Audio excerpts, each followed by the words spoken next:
right. Peace and blessings. Peace and blessings. Assalamu alaikum. Shalom. Welcome everybody to the Doc and the Radical. Peace and blessings, Doc. How you doing? I'm good, brother. I'm good. I'm good. I'm real good. All right. I want to welcome Earth Angel Remix 1105 to the program. Peace and blessings. I want to welcome Twin Pyramid to the program. Peace and blessings. Welcome Deacon of Reality to the program. Peace and blessings. Also want to welcome Brother Willie Rivers to the program. Peace and blessings. All right. All right. We got people already in the house, Doc. Hey, sounds great, my brother.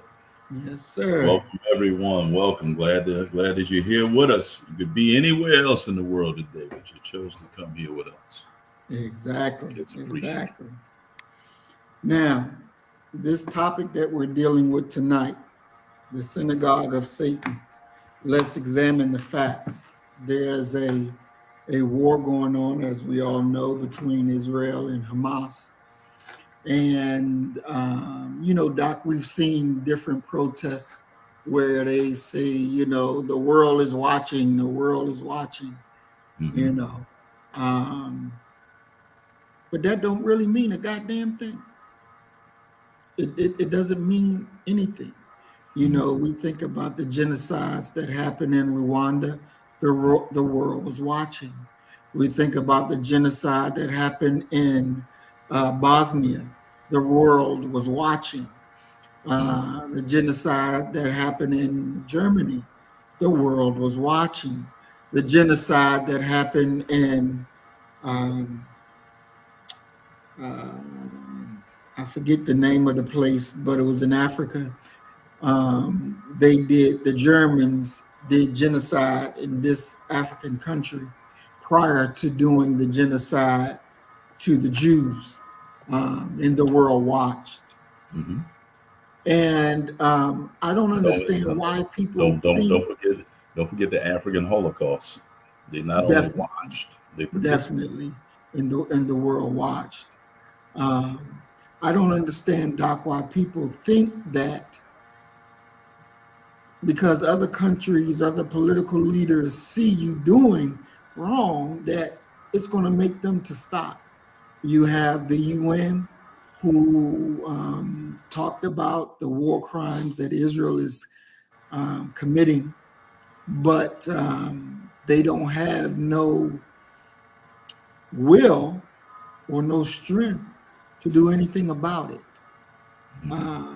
And this, I think, is a lesson that we really need to learn and understand.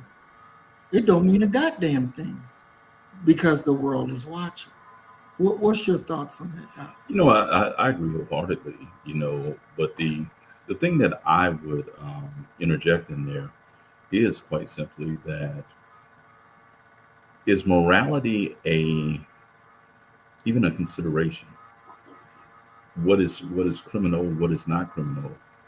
Even considered when you're talking about handling business as you see fit. And we truly that's what I think that we're seeing. We're seeing people in nations and leaders, quote unquote, handle business in regards to what's in their best interest. And the hell with everybody else and whoever sees it, because ultimately, um, it's your number one priority is to get the job done.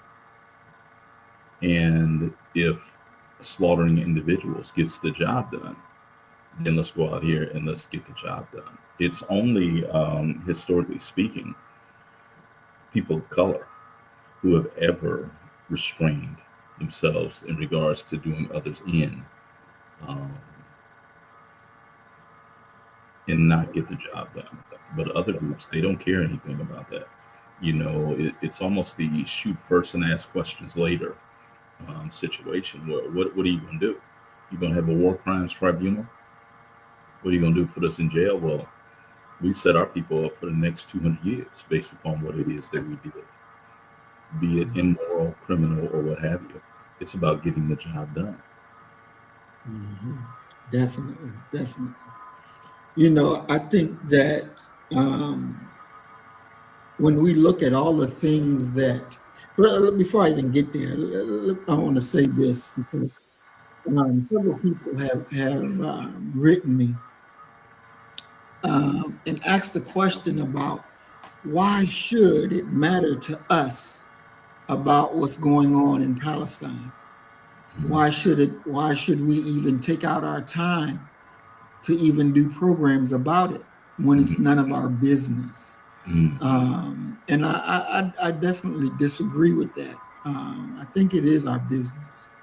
I think that, for one, those in authority in these elected positions, how they see the Palestinians, they don't see us no different. And that heavy-handed way that the Israelis deal with the Palestinians are done the same way with us. They bombed them, they bombed us. They beat them, they beaten us. It's the same thing. So I believe that we should care about what happens to them. We should raise our voice about what happens to them, because definitely what happens to them will definitely, you will see that way being done on us. When George Floyd, Tamir Rice, what's the brother name? What was the first brother down there in Florida, Doc? That got killed by Zimmerman?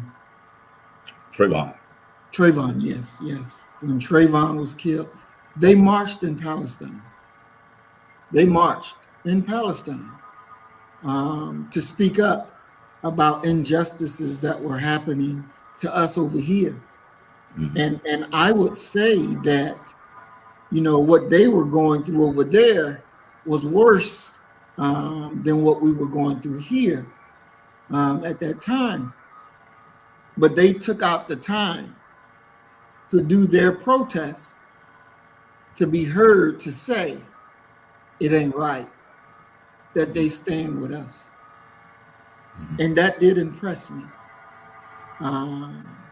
because of everything that they got dealing with over there. Doc, what is your thinking on that when some of our people think that we should not be raising our voice about what's going on in Palestine? The thing for me is quite simply that you gotta stand up against injustice anywhere around the globe, because there are truly people who are suffering, and there are freedom fighters all around the world as well. And you're not going to be able to overthrow this enemy by yourself. You're going to need some alliances, some coalitions, and what have you. However, in saying that, I have no problem with our people raising their voice and protesting what's going on in Palestine, as long as they're active here. And I don't think that you should ever allow another group's problems to supersede yours. Now, if you got some extra activist energies, whatever, yeah, go ahead and dispose of them in other places as well. But you got to fight for Black folk first, and you got to fight for Black folk strongest and most diligently. But the overarching idea of truth and righteousness having to fight against evil is a universal concept. And so, yeah, of course, supporting them, through our own protests, just as they supported us. However, we don't support anybody who didn't give a damn about us when we were struggling. Okay, and that's my position. And there was a video, and I have to find it because I want to show it. And I want to welcome Brother Roy. Peace and blessings, Big Brother Roy. Glad you're with us. Where there's a video where these Zionists were saying that the problem that they have to deal with in America is Black youth. Now, with all of the issues that they got going on, why in the hell do they feel as though our children are a threat to them. I mean, to me, it makes no logical sense whatsoever. But yet, they believe that our children are a threat to them. Yeah, but Um, I somewhat disagree with that, man. And I'll tell you why they view our children as a threat. The revolution in the future always belongs to the youth, and within Black America, that is especially true. Our children, basically, well, adults. We'll approach it from the adult position. We all know Black folk. You know, some of them even on this line, who absolutely hate their job, but they have to go to that job because they have bills, they have financial obligations, they have people who rely upon them, and what have you. So you don't speak your mind. Our youth don't have those constraints. So they will speak their mind. They will address some things. They will address some injustice that they see being done directly to them and to their families. The adults, by and large, have been subdued and humbled, and so it's understandable that people who are seeking to further enrich themselves off the back of Black folk would be very cautious and concerned with the youth, with the next gen, because they haven't been taught yet. They're still wild. They still believe that they can overcome. They haven't had their spirit broken. You know, it's no different. The position that they're taking is no different than the position that J. Edgar Hoover took in regards to the Black Panther Party. He felt the Panthers were the single greatest threat to the United States of America because of the free breakfast for children program, because they were growing crops of revolutionary minded individuals right there in those centers. So that makes sense to me.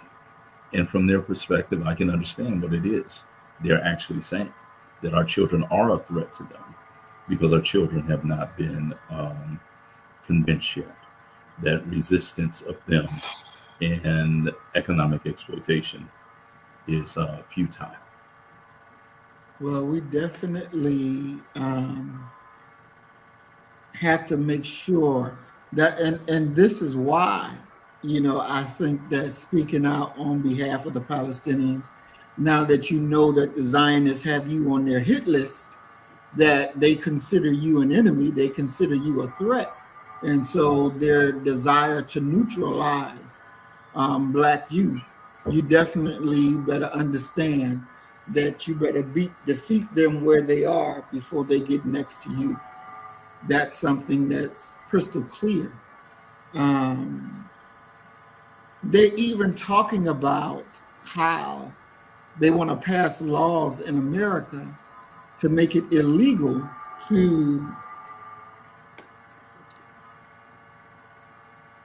what they call anti-Semitic Mhm.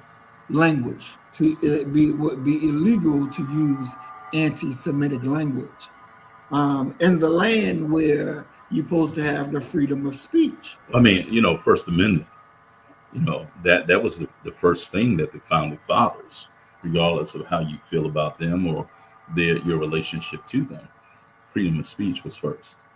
And there can't be, you know, in this nation, you got to really realize that they're not consistent in anything that they do. And so to hear things like that, a request, a demand for a group protection in this nation, when in fact, when it came to Black folk, there were no group protections. They told us very, very clearly that group rights don't exist in America. What you have are individual rights. So it's more of what I would say are the same thing. You know, they remind me often of Al Davis when he was, you know, owner alive and owner of the Oakland Raiders. Al Davis had this great mantra that if you wasn't cheating, you wasn't trying. Mm.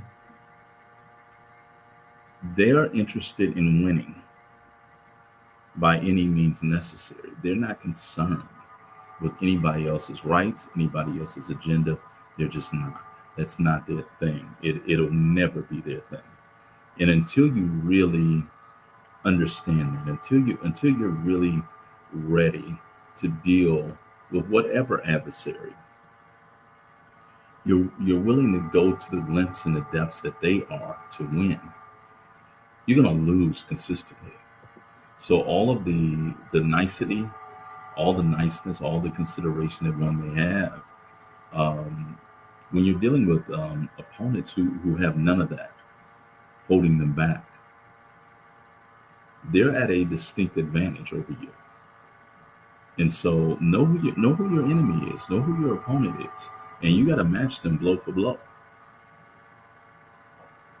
Definitely, definitely. Now I found the video, Mhm. so I'm going to go ahead and set it up so that we can look at it.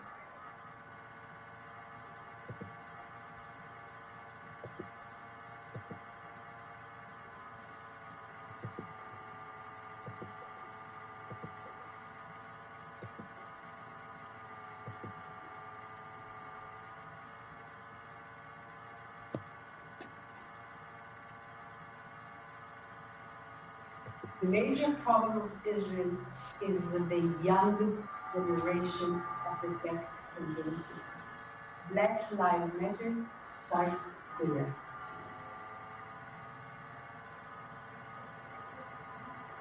I had last week a dinner, sit-down dinner at my house for 40 people, which are considered the leadership of the black community. It was very important people. They can be part of our doing an activity. Dr. Clarence B. Jones, who wrote the draft speech for Martin Luther King, I Have a Dream. He was his lawyer, he was his close friend, he's somebody that I reached out to, became a very, very close personal friend.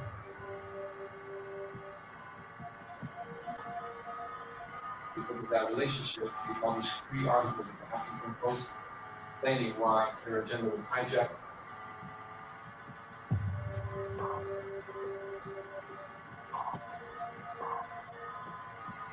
Martin Luther King will turn in his grave if he saw the anti-Israel tendencies or policies that are starting to emerge in Black Lives Matter. Soon after Black Lives Matter declared support for BDS, a fundraiser at a New York nightclub was suddenly cancelled. The venue's management said it didn't approve of the movement's stance on Israel. Tony was told by his boss, Eric, that the Israel Project was behind the decision. I don't know if you saw, but this club, ditched a Black Lives Matter event.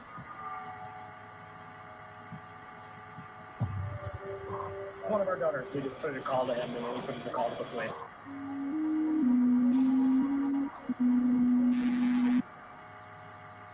So there we have, right there where you see them discussing it and say real frankly, black youth are the problem. So being in their crosshairs. And I believe, Doc, that anything that these Zionists say, we should take it 100% about what they say. I don't believe they're the type of demons that say one thing and means something totally different. When they say they're going to kill you, then they're going to kill you.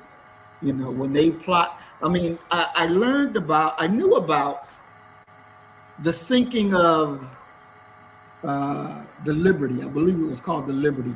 The ship that the Jews blew up, the American vessel that was over there for the Israelis' use, was blown up by the Israelis. Now, Lyndon Johnson, when it came to Lyndon Johnson to say, what happened, he was pissed off at him. He was really upset. They were a little nervous because they didn't know what Lyndon was going to do. Lyndon went to the media and put it out there that the Israelis did it. So they say, well, now we got to go and we got to take the teeth out of him. So what we'll do is we'll label him anti-Semitic and get that out there everywhere that he's anti-Jew and break him down and bring him back up into the house. And that's exactly what they did with Lyndon Johnson. Got him back under control and made friends again. And now he's singing their tunes, or he was singing their tune. But I think that that's what you heard on that video. If you listen very closely, that they actually are reaching out. They reached out to the guy who wrote Dr. King's speech, and amazingly were able to finagle him writing pieces in the Huffington Post denouncing Black Lives Matter. The connection in the network that other people have is vast and far-reaching. It only takes a phone call from the right person to shut down your event, to shut down whatever it is that you're trying to do.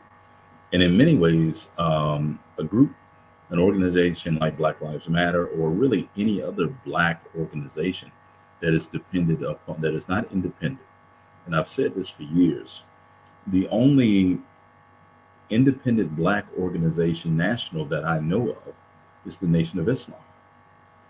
If the Nation of Islam did not have the final call, Muhammad speaks, whatever you want to call it, their own way of communicating their message out, we wouldn't even know they existed anymore. So you're talking about being a gatekeeper even to your right to assembly. Gatekeepers in regards to you having a voice. And this is the reason why, this is the answer to the age-old question of which one is more powerful, money or votes. It's money. Because money allows you to rent, if not buy, politicians. This is the reason why they're giving money to every side of the political spectrum. They're buying access. So that if something is coming down the pipeline that they disagree with, they can pick up that phone and they can shut it down.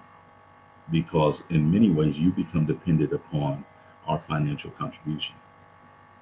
And that's a hell of a bully pulpit to have over everybody. To be able to pick up the phone and say, we don't want this Black Lives Matter or this whatever event is going to occur. We don't want it to happen because they said this. You're bullies. You know, you're a modern day Suge Knight, to be honest with you. Adolf Hitler, Eichmann. Okay. So I yield, brother. And to answer Brother Roy's question, he says, should we pray to our God for them?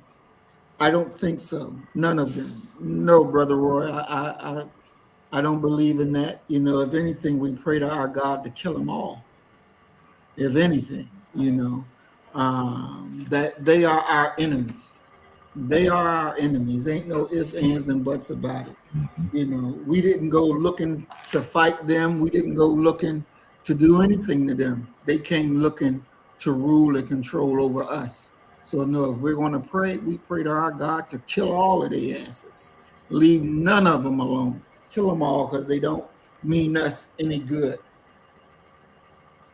Doc, when we look at it, you know, from the religious viewpoint, or even the biblical viewpoint, the Quranic viewpoint,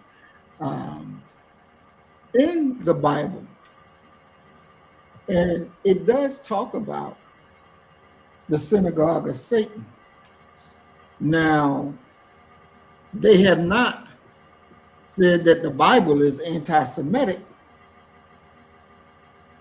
but our friends that follow our program, our family over there in Britain, couldn't even speak on the program today because you could be prosecuted for speaking out.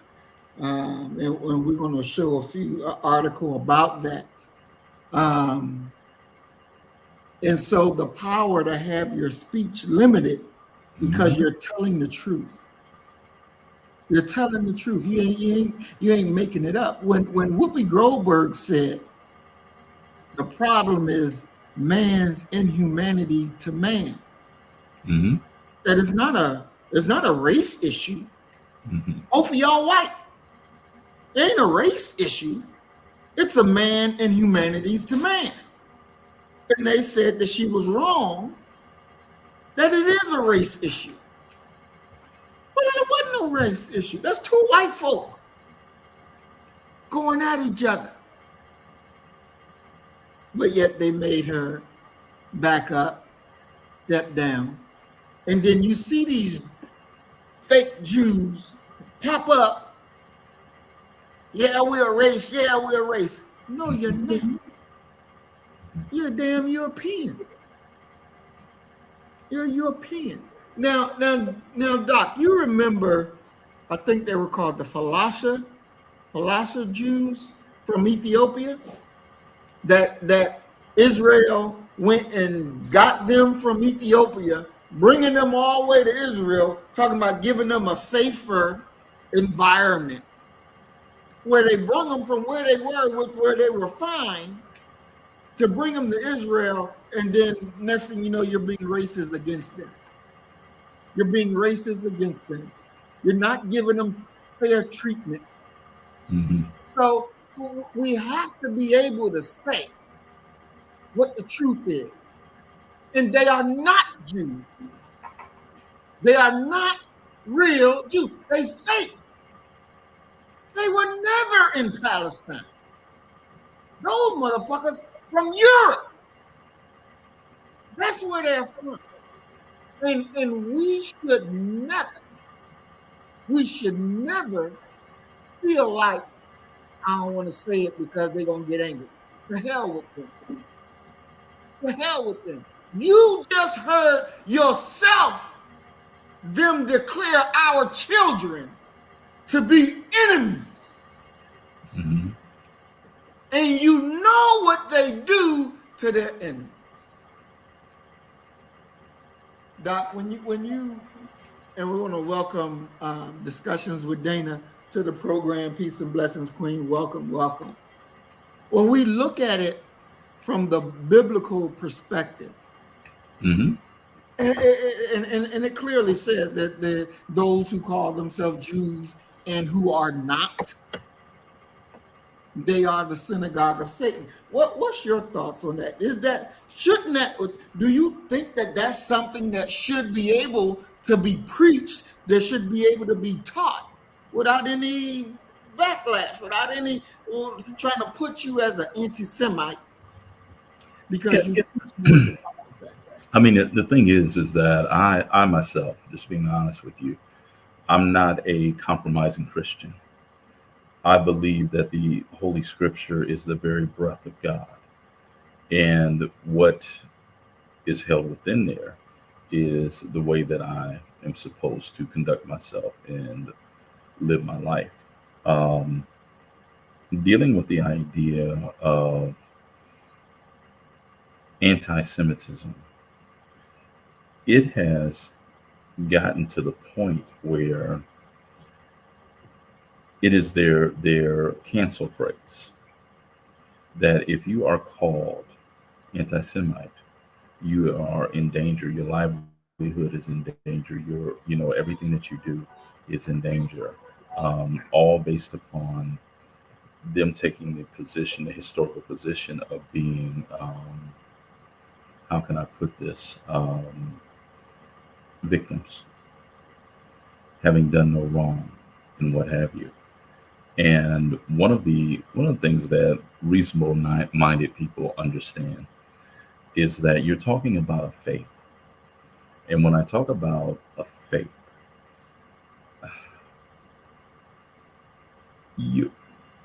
a faith is not determined by race, a belief system. I mean, Sammy Davis Jr. was allegedly Jewish, had converted and what have you. But by and large, they're wielding, and this is once again being up at the United States Holocaust Memorial Museum, they tell their story so well. They're masters at propagation. And they've gotten you to the point that, number one, when you say Holocaust, you think about them. Number two, the idea of anti-Semitism or even being called that causes you to shut up and causes them to go ahead and be able to walk through the tulips with no resistance whatsoever, smashing all the tulips as they stomp through, doing whatever it is that they want to do. And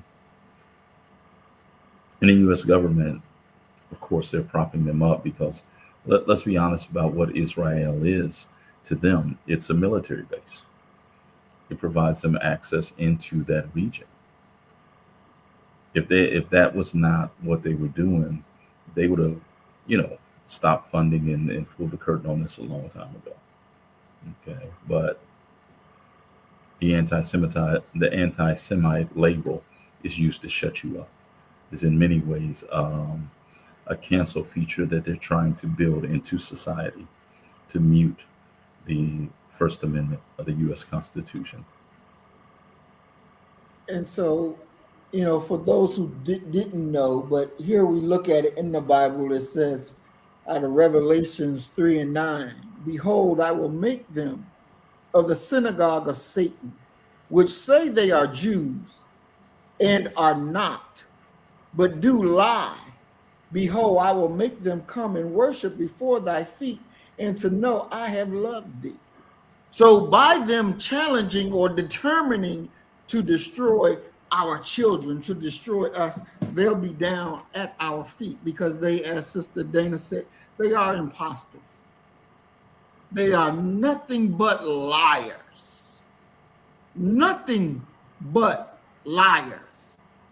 And I don't understand for the life of me these so-called Christian preachers that don't know shit about what's going on in the world, but will get up on their pulpit and say to their congregation, we support Israel. You what? You support Israel? The ignorance is so insane. I swear, Doc, it's like they should be ripped out of the pulpit and their ass should be whooped. You got to be held accountable for what you say and for what you do that is against the people, the real people of God. The real people of God. That's us. That's us. That ain't them. They ain't never been no slaves nowhere. They have never been slaves. And yet, by the same device of gas that Hitler did to them, they're saying that they want to gas the Palestinians. But you want somebody to cry for you. Now you about to do the same thing. But I mean, come on now. They, we're coming up on, let's see. It's been 80 years since that. You get what I'm saying? And to have it renewed and thrown back out like it just happened yesterday is dubious. Yet at the exact same time, no one wants to hear about the enslavement of persons of African descent. Double standards. I think that it is so important for us to make that distinction. Mm-hmm. Because they want to claim to be a victim on one end and do the same damn shit to somebody else, mm-hmm. who in honest actual fact that people don't really in the media world that want to support Israel don't want to really be honest, because the original crime, the original criminal is Israel. When you come into a land that you were never there and kick out the original inhabitant. Now look, if the Mexicans decided and say, fuck, we're gonna go and take back Texas, Arizona. We're gonna take back what we had. You're not gonna find no damn white American talking about let's have a two-state solution. They're gonna be talking about we're gonna kill you, we're gonna kill your children, we're gonna make sure that you're not around. They ain't gonna be talking about let's share. They're not gonna be saying nothing like that. They're gonna be talking about we gotta kill all of them. Now, this is the same thought that the fake Jew has for the Palestinians. The Palestinians been there. The original Christians, they've been there. The Jews to that area been there. These foreigners, these Zionists, again, come from Europe. Now, when they was trying to get Uganda to be their homeland, that they wanted a piece of land in Uganda to be their country. I mean, just think of the mind. Let's go to Africa. Let's go to Uganda. The weather is good over there. You know, we got 80-degree weather, cool, nice. The beaches and everything. You want to go to Uganda and take that land first. It ain't about no religious nothing. It ain't about no religious nothing. It's about them saying we want to take our own and we don't give a damn where it was from. Now, if the British was saying, okay, yeah, you can have the land in Uganda, that's what they asked me right now. But the British said, no, you can't have that. You can't have that. And so when you're dealing with a mind that there is no justice in that type of mind, when Benjamin Netanyahu could get on TV and just la, and the damn person that's interviewing them go with it, hook, line, and sinker, you ain't no damn good either. You ain't no damn good either. You know, Trump called it fake news. Well, he didn't miss a beat, Doc. He didn't miss a beat with that. Because we're surrounded by fake news. And our people have to be able to get the truth and understanding exactly what's going on, what is being done. Now, I don't think protesting, Doc, is part of your rights as an American, correct? Yes, sir. There's a spot down in Atlanta that they're trying to make called Cop City. And people are out there protesting. Mm-hmm. Now, the DA down there done hooked their ass up on a RICO charge for protesting that they didn't want Cop City. Now, they're going to court to try to stay out of jail. They didn't bomb nothing. They didn't blow up nothing. They didn't shoot nothing. They didn't steal nothing. But they went out to protest because they didn't want Cop City. Mm-hmm. So the DA said, okay, we're going to fix you. We're going to hit you with a RICO. We're going to hit you with a RICO. If you don't understand the peril that we're in, because once they take away your will to go up against them, then they're going to continue that freight train at a higher speed. And this is something that we got to pay attention to because this affects our life right here, right now. Earth Angel says, help me, y'all. aren't the Palestinians descendants of the Arabs who enslaved African people? Well, one thing that we got to realize is that Palestinians, that's not a race. You got white Palestinians, you got black Palestinians, or light-skinned Palestinians, dark-skinned Palestinians. They're not a race. The original people were black, just like in any place else. When you got that mix in from Persia, then yeah, you start the color change now because you're bringing the lighter ones up and into that fold. That's as Prophet Muhammad said that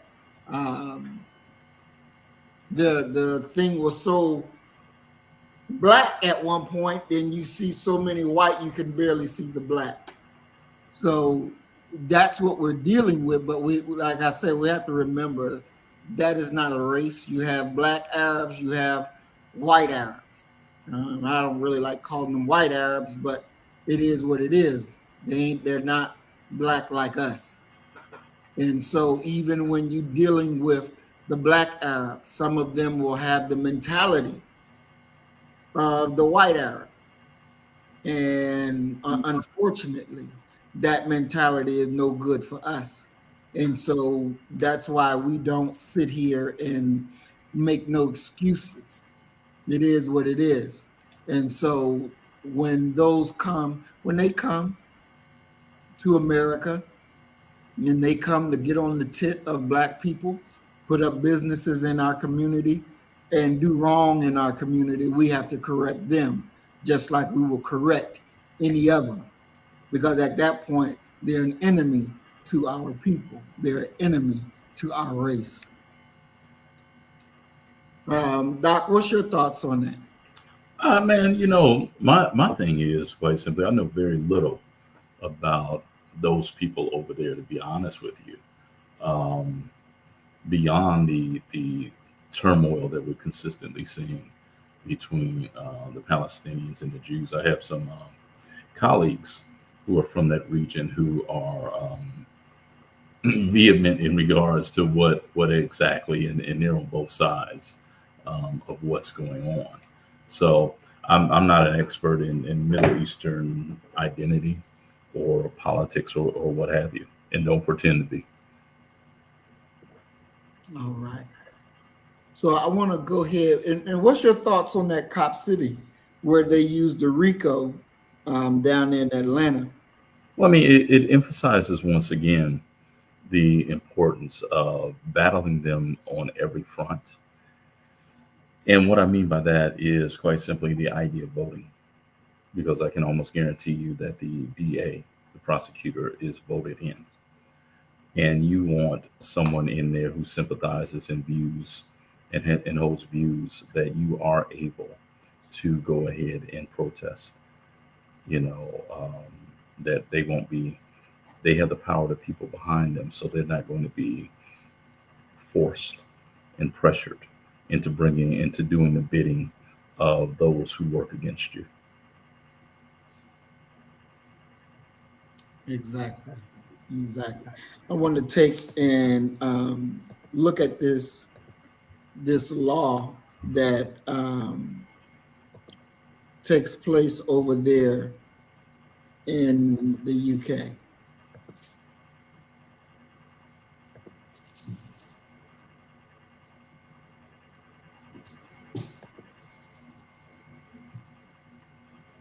So here you have a third woman that was charged with a terror offense for supporting Hamas by carrying a picture of a paraglider at a protest.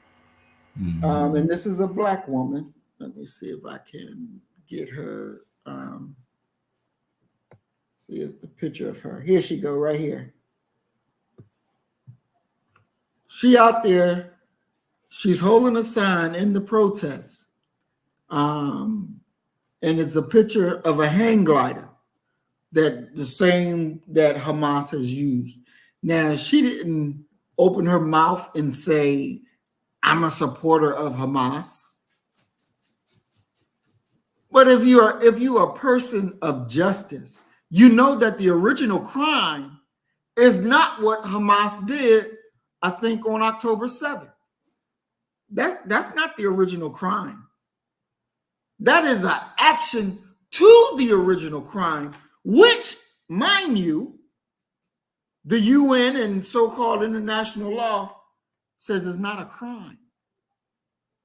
It's not a crime. So they done charged her with a terror offense.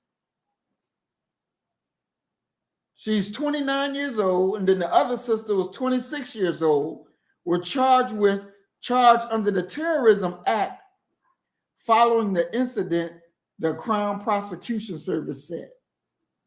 So over there in the UK, you get charged with a goddamn crime, a terrorism charge that these young sisters are looking at going to jail because you spoke up for what's right. You held the picture.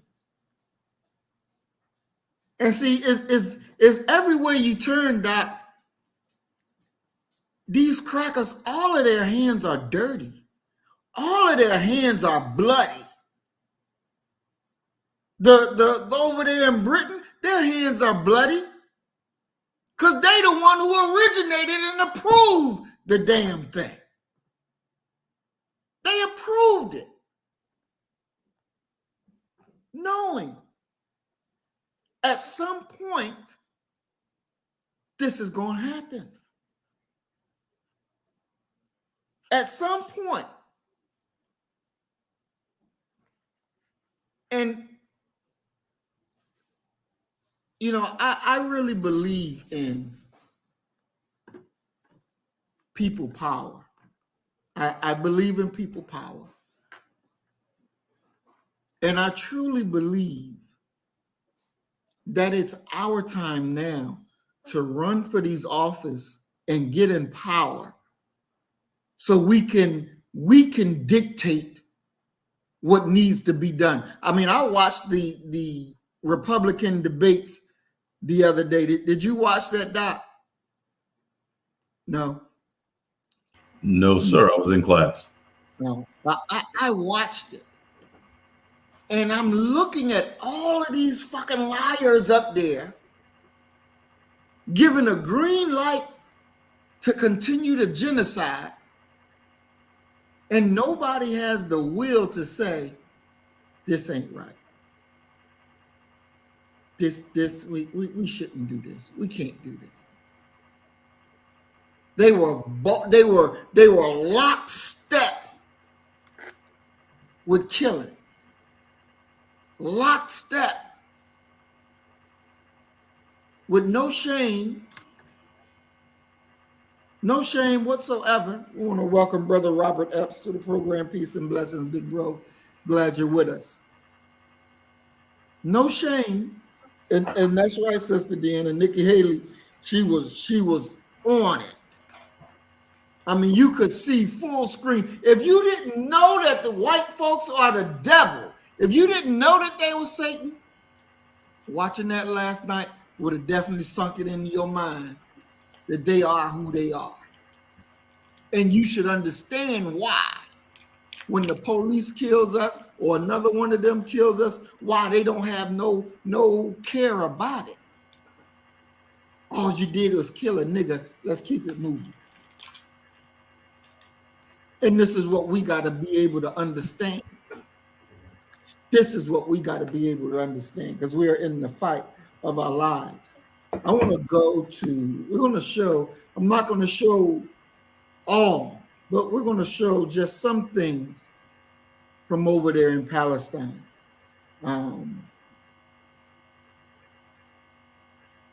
It's horrible.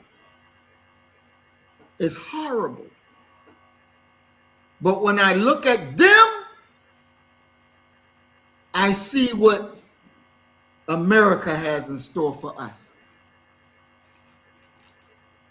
And we got to be very articulate and understanding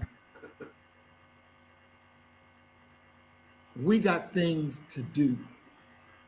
Now, Doc, the brother, and his name eludes me, but we talked about him, I guess, a couple of weeks ago when he was talking about the police. They fought the police to a standstill. The brother over the Shrine of the Black Madonna in Detroit. What was his name? What Albert was Cleage. Albert Cleage, exactly. Now, that brother was on point with what he was talking about. Mm-hmm. And to be able to fight the police back then to a standstill, then the police was saying, hey, we need better weapons. We need more upgraded weapons. Because they ain't got the heart like you. They not natural fighters the way you fight. See, they want to be able to drop a bomb and say, yeah, we done did our work. But they're not real fighters like you are. So we're going to go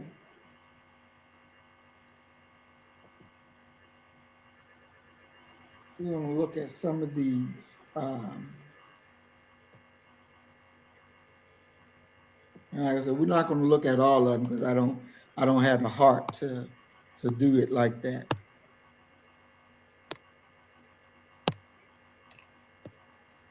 Oops.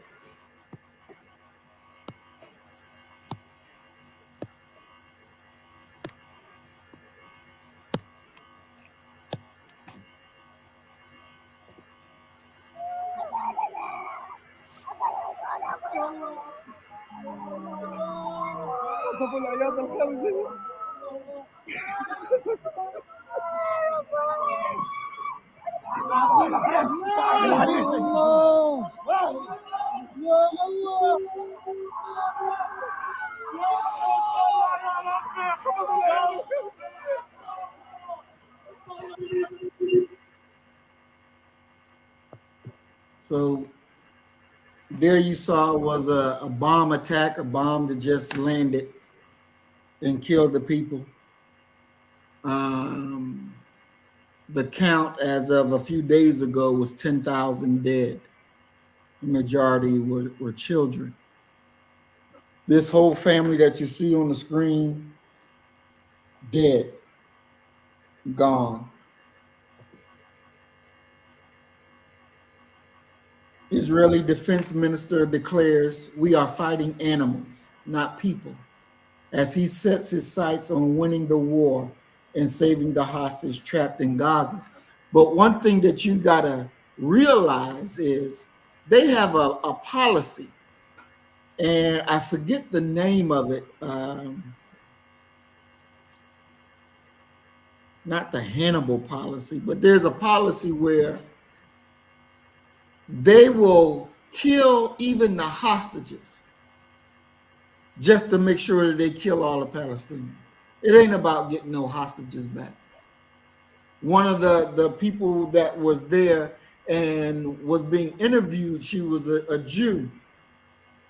And they said that, no, it was the IDF that's killing us.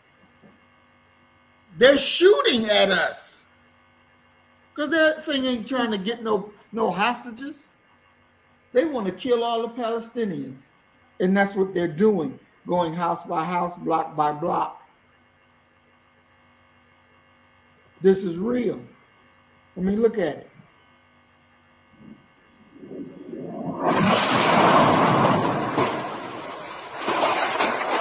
Mosque blown up. Just blown up. أنا اسمي عبد القادر علي صالح حتناوي من بلدة قباطي، وأنا ماشي بالشارع يعني حجزوني قالوا لي هويتك، أخذوني حجز عشان ابن أخوي مطلوب لهم هيك بالدعوة، ورحنا عم جده يعني فاجأنا بالسجون معاملة يعني بحياتك ما توقعتها ولا بحياتنا سمعنا عنها، يعني إشي لا يصدق. عندهم حقد، تعامل، تعذيب نفسي، قاتل مؤذي، مناطق حساسة كل تعذيبهم، والله مناطق حساسة وبتعمل عاهات أبدية، وغير سب الإله وغير سب سيدنا محمد وغير اول تعذيب بدنا يتعذبوا بكينا لازم تبوس العلم الاسرائيلي، واذا ما بستوس بخبطوا على راسك بالبسطال وبصوروك فيديو، وبالذات الخواجات برضه بكندوزيات. الاكل والله معدوم، الكهرباء قطعوها اقسم بالله، كل شيء اغراض للمساجين حقهم الشرعي والقانوني اللي اشتروه من اموالهم بالكانتينا اخذوه I mean, شبكوه على الزباله، these are ما straight up خلوش ولا war اي شيء crimes. سوى اللبس يشهد عليه الله اللي بيلبسوها. يعني امك انقصفت؟ لا ما انقصفتش ماما يا حبيبتي.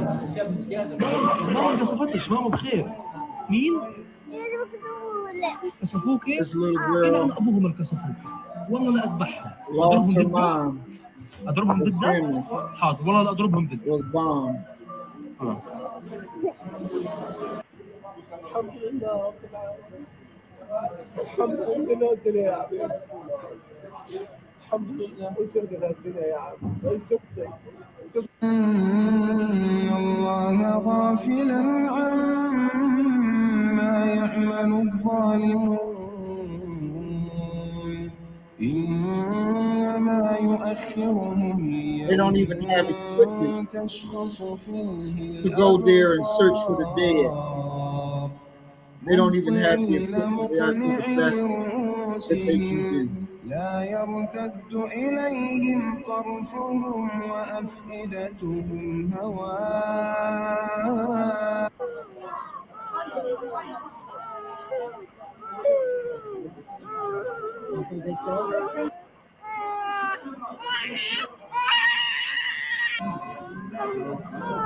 لا حبيبي.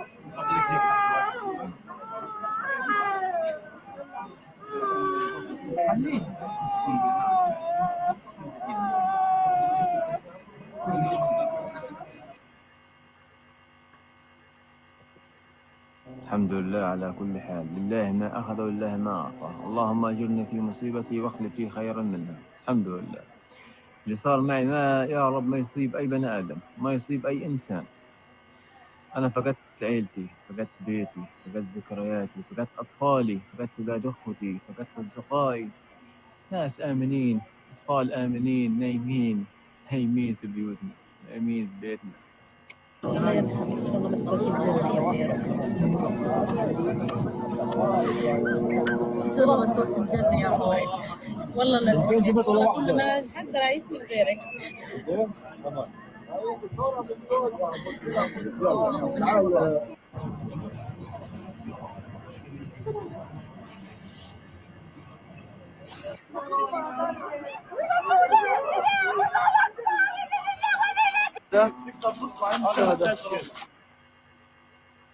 Now, this is war. This is unjust war. But the world has nothing to say. There is no cry out. And the real people of God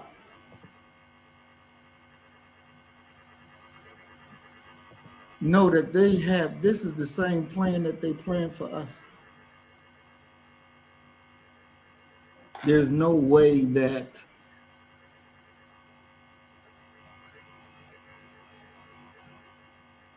they don't have no humanity. They don't have no morality. You done drop that many bombs on a piece of land because you want to kill everybody there. Doc, what's saying? You know, we know that war is hell. However, take up your grievance with the ones that you have grievance with.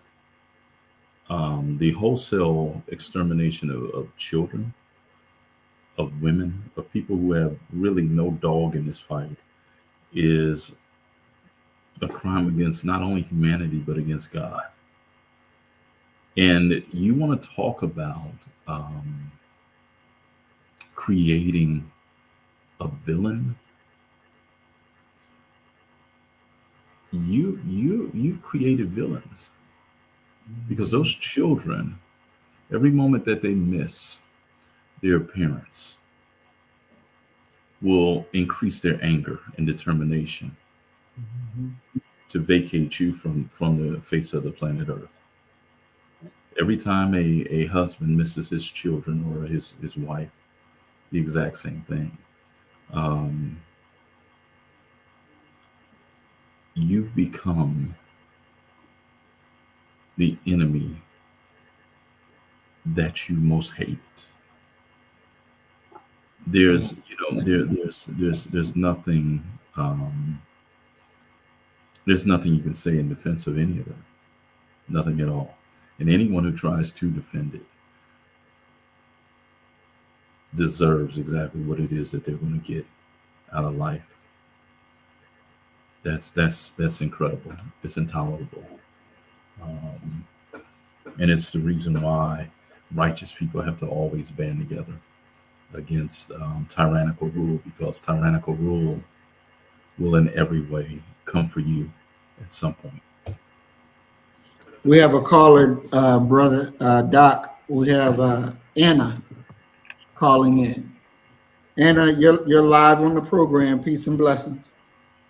Hi, peace and blessings, Morris. Hi, hello, Doctor, as well.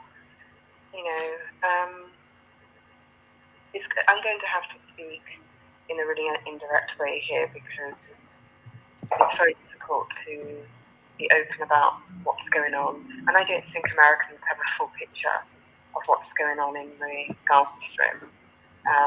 It's very difficult to speak out because I'm in Britain, and there's criminalized, it seems to feel that way, thought processes, and I think they're trying to bring in legislation as well that makes waving the Palestinian flag a criminal offence. You've heard of the recent case of the now three Black and Muslim women who are arrested and charged with terrorism for having the logo on their back of a parachuting thing. But I have spoken with you, Morris, over the past couple of days, and I sent you many of those images that you have, because I wanted, and they're not even the worst of them, but I think that people have an idea that this, that the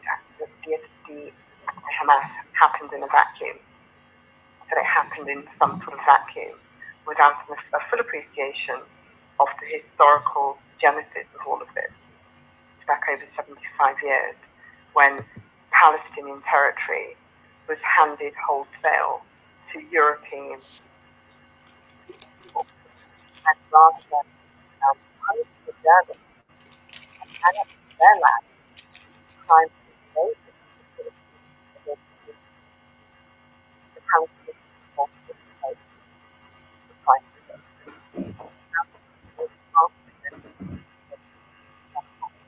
And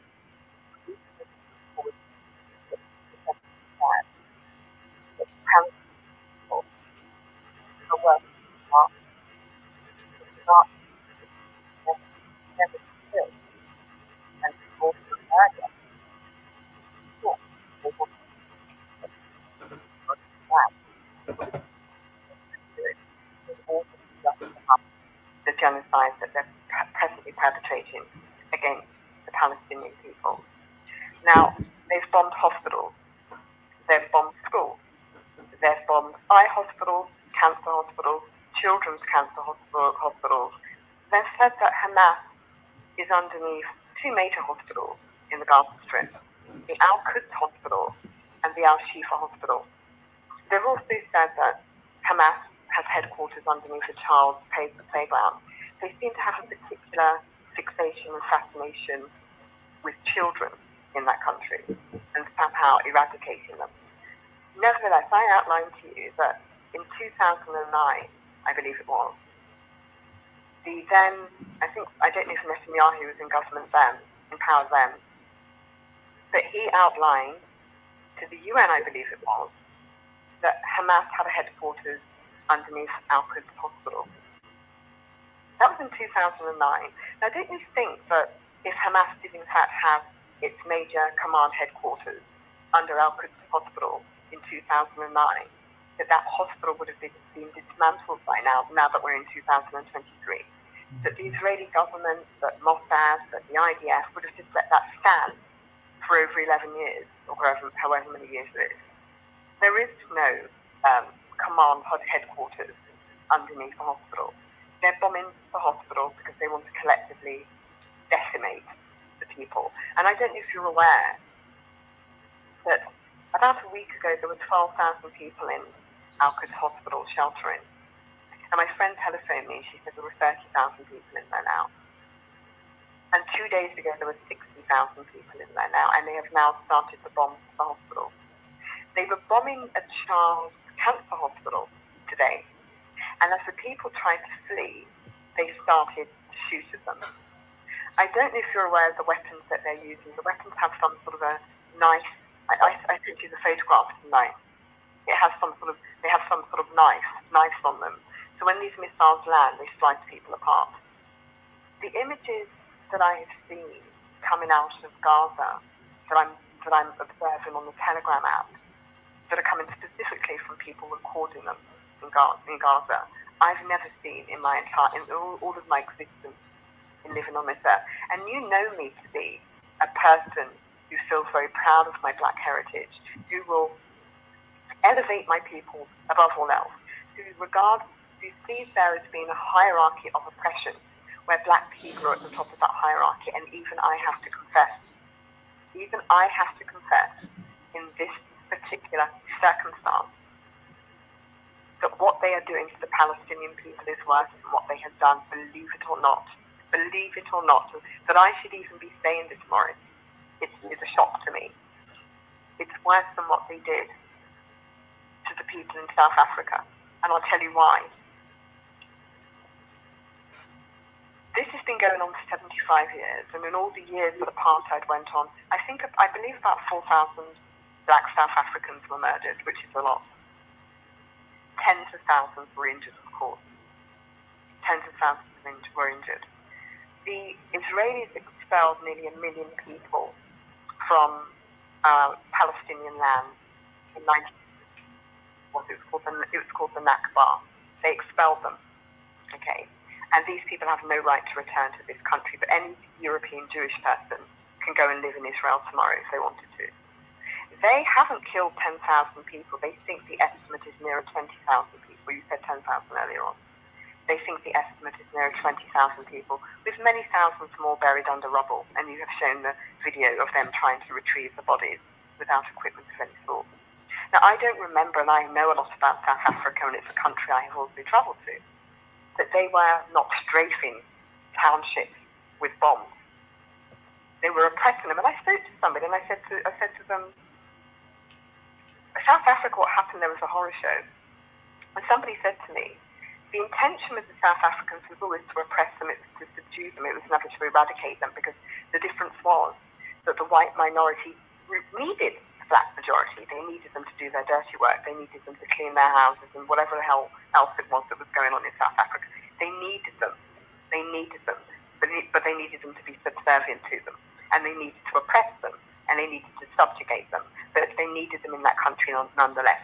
White South Africans were never trying to really extinguish black people from South African land. They just wanted to subdue them. They wanted them to know their place. But here in Palestine, we have a situation where they want to eradicate them.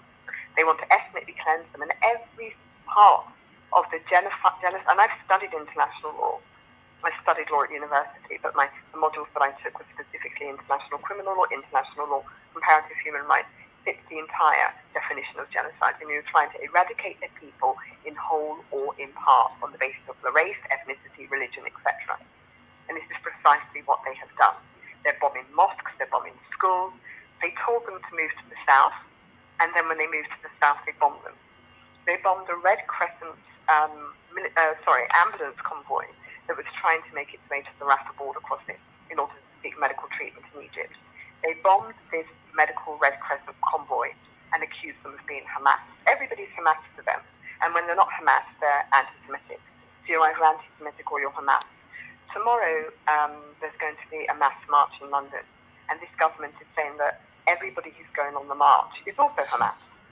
they're Hamas or they're Hamas supporters.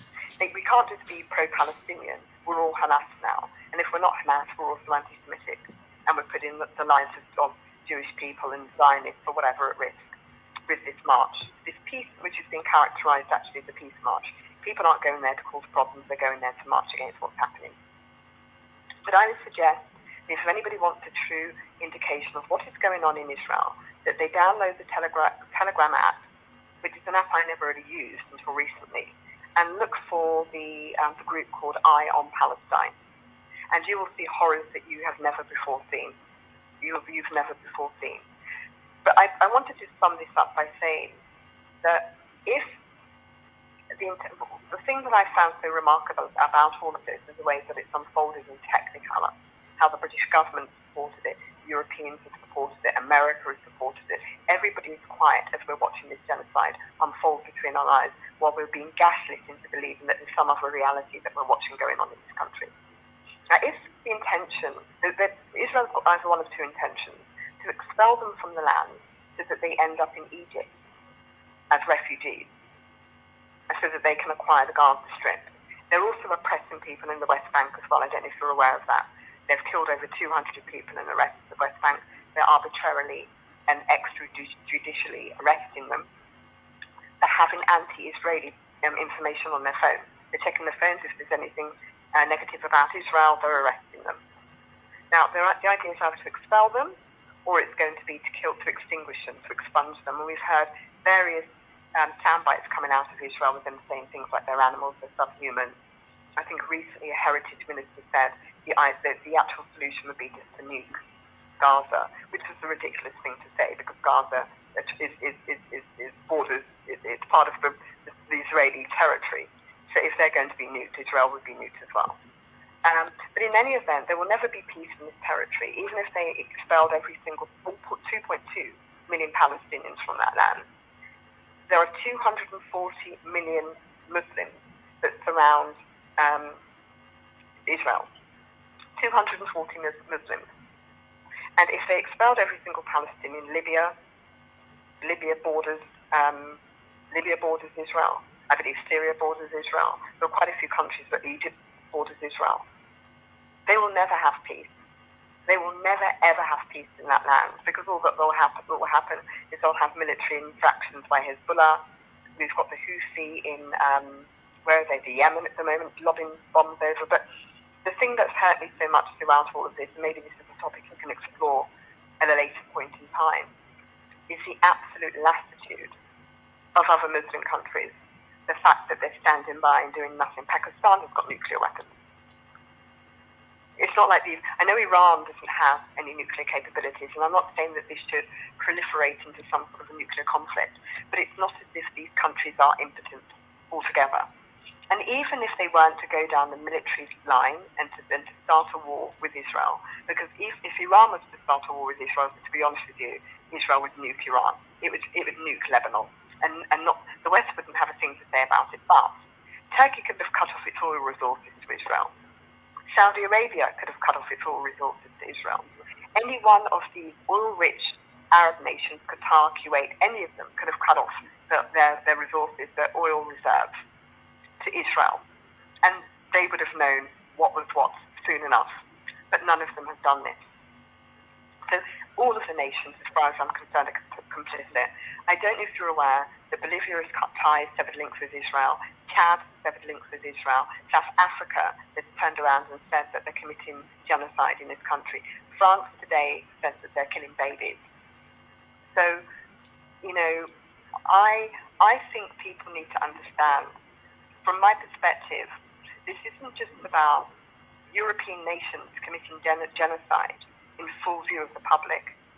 I sat here and knew absolutely and unequivocally, if they can do this, if they can do what they're doing at the moment, limbs everywhere. I saw half a baby being carried by a screaming father the other day. A torso and a head, no body. I've never seen anything like this.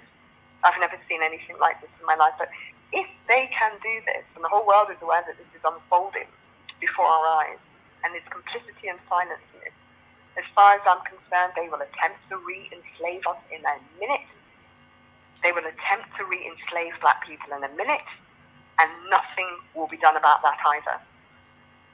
So if we don't stand for something, we have to stand for something. Because this just shows me that white people are saying to us, we can harm you and there isn't anything you can do about it. And if they are first, who is going to be next? And I think you alluded to this at an earlier point, and I'm sorry to keep ranting on and on, Morris. I think either the doctor or yourself alluded to this at an earlier point in time, saying, what is to stop them from doing the same to us in some capacity? Nothing. Do you think that if they were to do something to us, that any country would intervene? The African Union? Do you think any country is going to come to our rescue? We're watching a genocide unfold. We're watching babies, mostly babies and children, by the way, and women. And there's another reason why they're targeting them. The reason why they're targeting women and children in particular is because the children won't grow up to become Hamas Mark II, and the women won't be able to reproduce children who are grown up to attack Israel. That's really what that's about. That's why they're targeting mainly women and children. And I don't know if you're also aware about this whole Hamas thing. So Hamas did parachute into Israel. But Israel recently released the names of the 1,400 Israelis who were killed in that attack. And I showed you the list, Morris. A third of the people on the list, because I had to do a double take and phone my friend up and say to her, am I seeing things? What the dickens is going on here? Lieutenant this, sergeant this, captain this. A third of the people who were killed were military personnel. They weren't civilians. But the government, the Israeli government, is making it seem as if 1,400 innocent civilians were killed. A third of them were military personnel. Many of them, it has been admitted, were caught in the crossfire. But then we had hyperbole. We had this thing about babies being beheaded, which Biden said he'd seen pictures of, and then he had to quickly backtrack and say, no, that hadn't happened. And then we had recently the babies were skinned, and they backtracked on that. And then they're saying that babies were ripped from mothers' stomachs. And I'm not sure if they've backtracked on that, but now they're saying that babies have been gassed and cooked in an oven. So it's just, and so this is very kind of like, when you say things like that to a wide public who don't know how the fuller picture of what has happened, it elicits a sense of rage towards the Palestinian people. Now, look, I'm not saying that no Israelis were killed. I'm not a denier, and I'm not a conspiracy theorist. I know that Israelis were killed. I know there were probably 1,400 of them. I don't know the number. Some say 1,200. And I know that 200 of them were taken over into the Gaza Strip. I know that. But this did not happen in a vacuum. Okay? This did not happen. They didn't just wake up one day and go in there and just think, well, let's just do this for fun and giggles. The whole of that territory has been blockaded for about 18 years. 18 years now. So I want people to understand, if you do not care about this, we are not Arab people, we are black people mainly who are watching this. But if they can do that to them, they will do it to us as sure as night follows day. As sure as night follows day. I don't believe that any brown person, any black person is safe in a European country. This has made me realise just how unsafe I am in any country of any majority European country. Now, you're different. You're in a country where you are 20%, 30% of the population black people in America or whatever. But in Europe, we're not. We're a minority. And I'm sorry to have monopolised the whole conversation. And I don't know if the doctor has anything to say about this, because I'm always really interested in things that he says. Doc? Yes, sir. Sister Hannah said, did you have any comments on what she said? Well, you know, the idea is quite simply that when you can control information in the airwaves and you're the one that's telling the story, that becomes the truth that's around the world. And it's just what it is. That's why we need independent journalists, journalists who actually tell the truth. But when you're talking about this idea of being a numerical minority within a nation, you're always going to be at a very perilous position. And that peril that you're at on a 24/7, 365 basis should be frightening to you. And it should frighten you enough to join in solidarity with others in your group. But unfortunately, I can just speak about my people. Not even that peril has led them to, in any way, come together in a very significant and serious manner of a us versus them situation. We seem to wait until it's too late. However, this thing that we're witnessing with children, women and children being killed, and I always rely upon Winston Churchill's great quote that the greatest investment that any people could make, it's in books and bottles, meaning education and babies. And so when you have a oppressive force like what we're seeing right now emanating out of Israel, killing the babies, removing the quote unquote bottles that are needed, they're trying to exterminate a people. And if it's not total extermination, it is to marginalize them to a point where they cannot defend themselves. They're taking away, they're going to experience a significant brain drain. The ingenuity that is given to those children that would help their people is extinguished. And there may not be any greater criminal war crime than that one right there. And I yield. Yes, sir. Thank you, Doc. Mhm. Sister Hannah, Thank you, Morris. Sorry. No, go ahead. Go ahead. Yeah, no, it's horrific to observe, and I don't know what the ultimate end for all of this. So I know that they've recently bombed 5 hospitals. They've bombed 5 hospitals. You know, they're out of fuel. They're drinking seawater.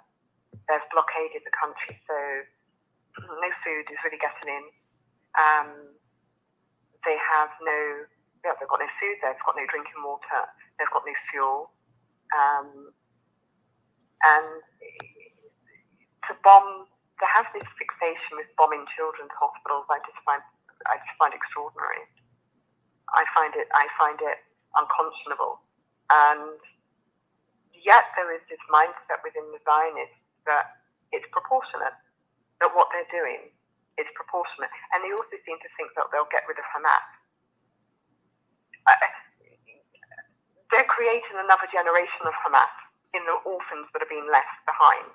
The orphans who are being left behind. Do you not think that they're going to want to avenge what has happened? But I'm wondering, and I don't know how you feel, whether or not this is going to spiral into a third world war. I mean, everybody seems to be thinking it will. Everybody seems to think that this is going to proliferate into a wider conflict. Because at the moment, American air bases are being targeted in Iraq and Syria. They're being targeted. From what I understand, I read about it today. We've got Hezbollah attacking Hezbollah in Lebanon, who are also Shia Muslims like the Palestinians. So are Iranians Shia as well. They think that there'll just be a spark that's going to blow this whole thing up, I think. And you've got warships and military ships in that region. You sent a few over there,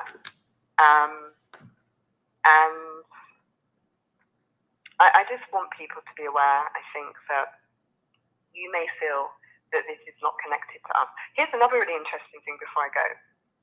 I saw this argument on Twitter the other day where some Zionists were saying that black people should feel ashamed of ourselves because they supported us during the American Civil Rights Movement. And now that the time has come for them, now that they need support, we're turning against them and siding with the Palestinians. I found that a really interesting argument. I found that really fascinating for a couple of reasons. One, I don't know what went on in America. I'm not American. You know, I know that Jewish people were supposed to have helped. But as I've said before, I never think that any of these things come out of nowhere. And I think there was a certain degree of self-interest in Jewish people helping black people in the civil rights movement, because after all, what tends to happen with minority groups is that you recognize that if you don't help those who are primarily oppressed, that you can be next on the list. So there's always a degree of self-interest when other parties and other minorities come forward to help you. That's the first thing. The second thing is nobody helped black people in Britain when we were being oppressed. Okay, when we first arrived here after the Second World War, when we were invited to come to this country. In fact, we were exploited by a lot of Jewish, people who own landlords, those people who own properties or whatever. We were exploited. But more importantly than that, I don't know if people are aware that during the doctor will probably be aware of this, he would as a historian be aware that during the during the apartheid regime, Israel collaborated quite closely with the South African apartheid regime, selling them weapons to harm black people with, the African people with, negotiating at one point to create and manufacture and provide them with, I think it was 2 or 3 nuclear warheads. So when somebody says that we should be friends with Israel or somehow feel an alliance with them, Israel was collaborating and friends with and allied with apartheid South Africa. Were you aware of that, Doctor? You would have been, wouldn't you? Doctor? Yes, I am aware of that. You know, one of the things that you said that I would like to address is this connection between the Jews and black folk with the civil rights movement. There is. We didn't have that here, by the way. We didn't have that here. We were being oppressed here, and nobody came to our rescue. So they can talk about that in your context, but carry on, please do. Yeah, but the thing is that they were one of the engines behind the formation of the NAACP. We all know about Mickey Schwerner, Andrew Goodman being killed out in Philadelphia, Mississippi. But we don't talk about the fact that once we had the Civil Rights and the Voting Rights Act, and the Nixon administration gives us this thing known as affirmative action, that it was the Jewish community, and especially a Jewish gentleman by the name of Alan Bakke, who brought forth the first case to challenge the idea of affirmative action surrounding his being denied entry into medical school in the University of California system. So it's a double-edged sword. On the one end, they were very advantageous in regards to helping to secure civil rights that they're going to make use of as well. But they never talk about the Alan Bakke and affirmative action debacle. That is when that relationship in many ways unraveled, because it became many of our people said that's their true colors right there. So I yield. I mean, I think about, you've heard of obviously Dr. Tony Martin, who was the foremost expert on Garveyism and how he was driven out of his position. You've heard of him, haven't you? Mm-hmm. Tony Martin.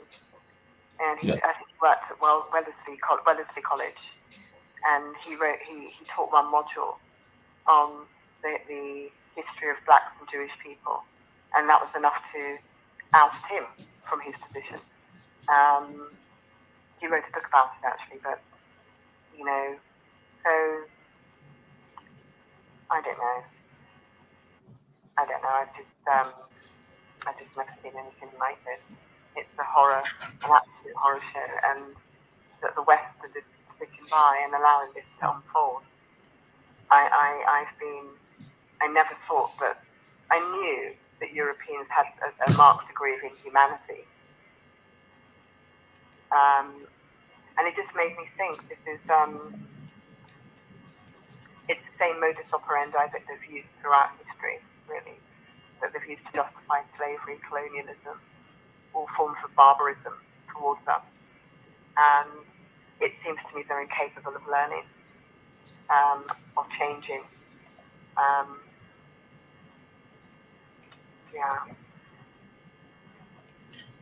think I'd like to thank you for having me on your show. Well, I'm gonna go and listen to the rest of it because I'm just interested in listening now. Yes, thank you. Thank you for your input. We definitely care about what you have to say and definitely adding a different perspective to the program. And you're always welcome. Always. Thank you so much. You're welcome. Thank you. All right. Speak soon. Bye. Bye-bye. Peace. Bye, Doctor. Bye. All right. Have a good day. You know, a few things I want to say about what our sister just said. And the first thing is that we can never take it out of our minds that they are who they are, period. I don't care whether they're in America. I don't care whether they're in France. I don't care whether they're in Britain. I don't care if they in fucking Timbuktu. Mm-hmm. If they in Africa, if they in Jamaica, if they in Haiti, they are white. You know what they are, and there is no not understanding. You can't change the nature. It is what it is. Period. Point blank. You know, Sister Deanna said that, you know, she shed a tear for the Palestinians. Mm-hmm. And that's her humanity. Mm-hmm. That's her humanity. Mm-hmm. Definitely. Go ahead, Doc. Go ahead. I mean, definitely. I mean, it proves that you're not desensitized to human suffering. You know, there's something that has to be stirred, that should be stirred up inside of you when you see those images, regardless of who the victim is. This is a child. These are defenseless people, and you're just going to pour onto them. If your heart doesn't stir, your soul doesn't ache for that, a little part of you, if not a major part of you, is dead. Definitely. I know, you know, I didn't cry over the Palestinians, but I did. I had to turn it off. You know, I had to turn it off. I couldn't watch it anymore because your heart does hurt. You know, Sister Deanna, she's not crying for no fake Jew. Mm-hmm. You know, she ain't crying for the enemy. When we look at the Palestinians and knowing, you know, their plight, I don't know. They're not the enemy. The fake Jew is the enemy. You don't cry over the enemy. But yeah, that's her humanity coming through. And we have to have our humanity because our humanity is our weapon. You let the enemy turn your humanity off.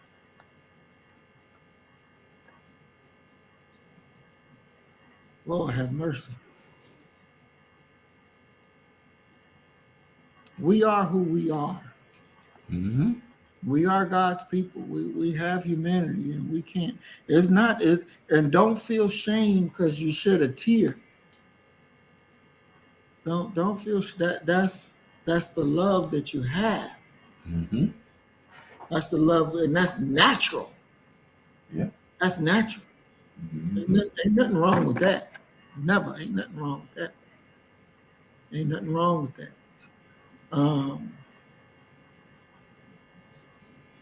You know, I hear it, Doc.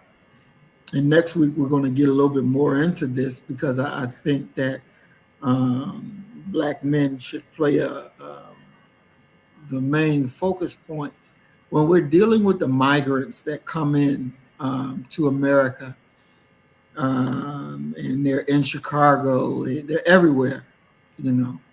And you hear Black people saying, you know, I don't have a fight against the migrants. You know, they need this, they need that, da da da da. You know, but you know, they just can't come here. You just can't bring them here. You know, because they're getting flown in now. They're being flown into Chicago now. And as I'm watching different Black groups, Black people stand up and, speak their speech. This is a time where Black men can't afford to be silent. We cannot afford to be silent. We cannot.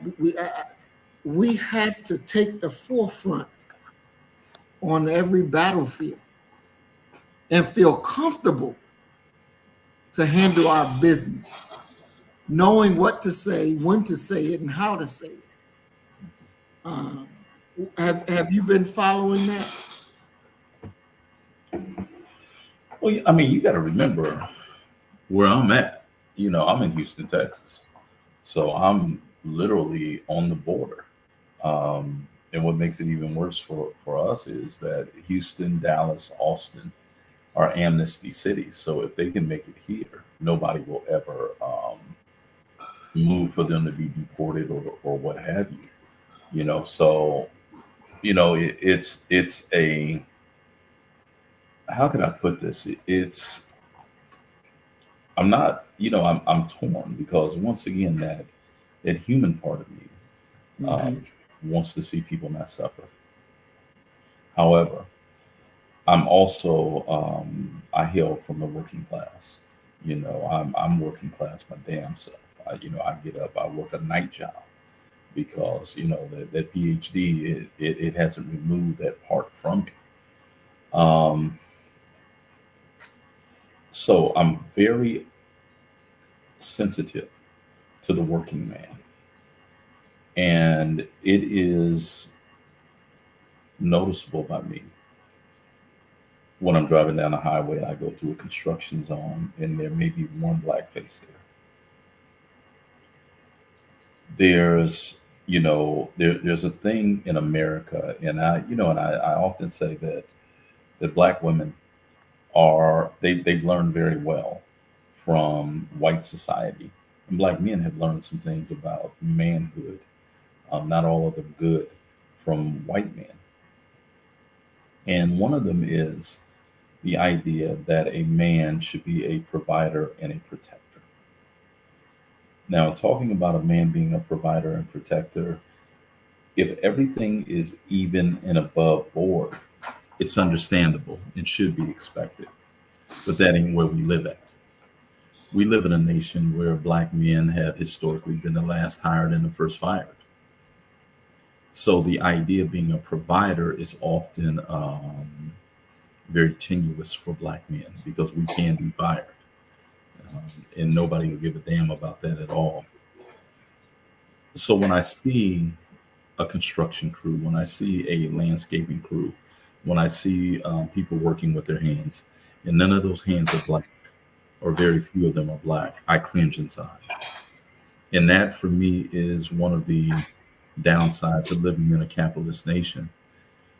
I have to look out for my own and try to put my few dollars in the hands of black hands.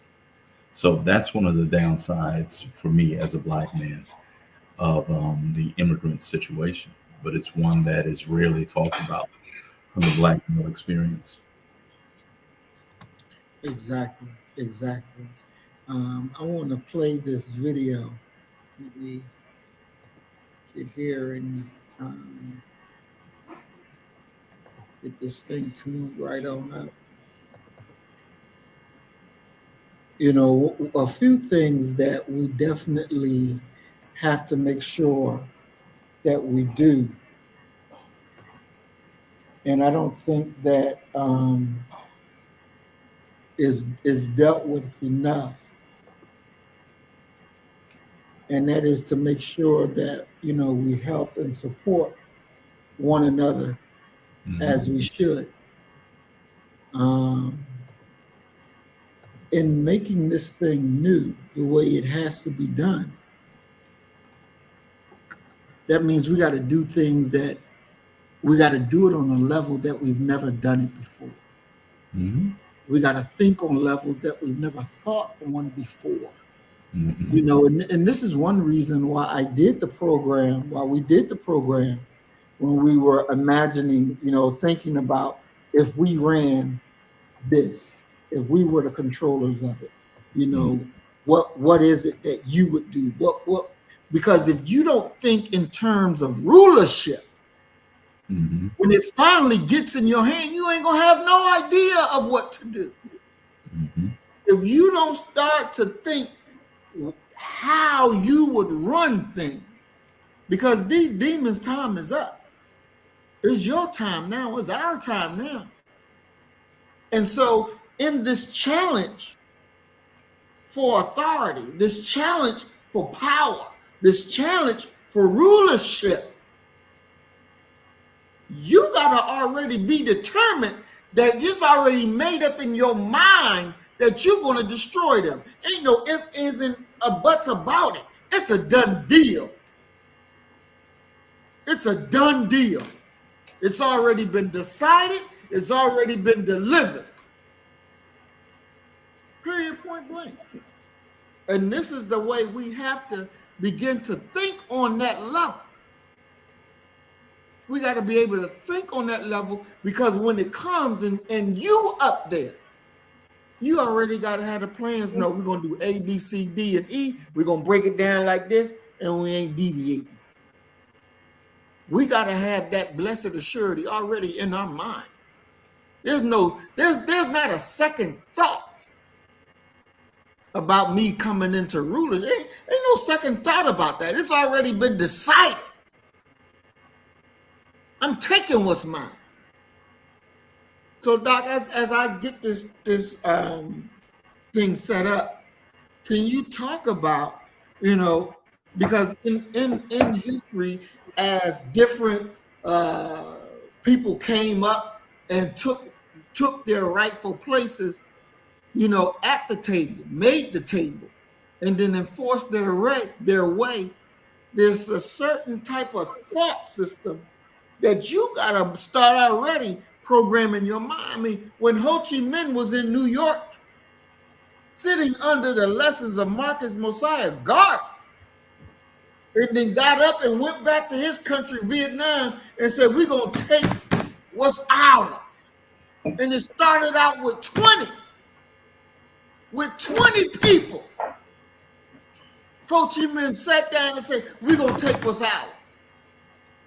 And begin to beat the French, kick their ass out, and then start fighting the Americans. And when they would capture black people, they would say, same. Let us go and kill the whites. You got to have a predetermined mindset. Doc, can you talk about that while I get this thing up? Scripture says, as a man thinketh, so is he. And I think that that's one of the most critical things that one could ever imagine, is quite simply the ability to project yourself as the ruler, the ability to project yourself as the greatest thing walking on the face of this earth, that it is your time to rule. It is your time to control. I think that, even the idea of, and this was one of Marcus Garvey's most brilliant points, the moment that you stop segregating yourself as being black, Puerto Rican, Dominican, Brazilian, a black Brit, Nigerian, Ugandan, South African, and recognize that you're a person of African descent, you immediately go from being a global minority to a global majority. And having that as the framework for your mindset is a mighty powerful thing, or should be a mighty powerful thing, that since numbers matter, you are the numerical majority on the face of the planet Earth. And you got to begin to conduct yourself and behave that way and to think that way. And I think that if you are able to get those types of thoughts into your children's minds, that most precious resource, our vibranium, to be honest with you, the minds of our children, if you're able to do that, by whatever means you do it, you've changed the world for the better, and you've increased your people for the better. And you have to, because James Baldwin said this. He said, don't ask me about niggas. Go ask the white man why he felt it necessary to create a nigga. We have to, in many ways, create black men and black women who are leaders, who are rulers, who understand that they are leaders and rulers, and that there's nothing that can keep them from ever achieving that position. And I yield, brother. Yes, sir. Thank you, Doc. So we're going to go to this video. Let me share screen.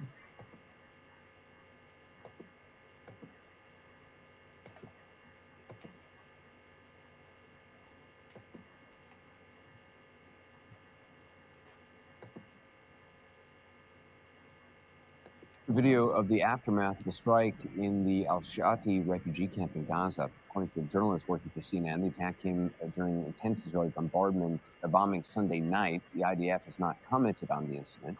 United Nations officials today said 70% of people in the Gaza Strip are displaced, many living in conditions a statement called, quote, inhumane.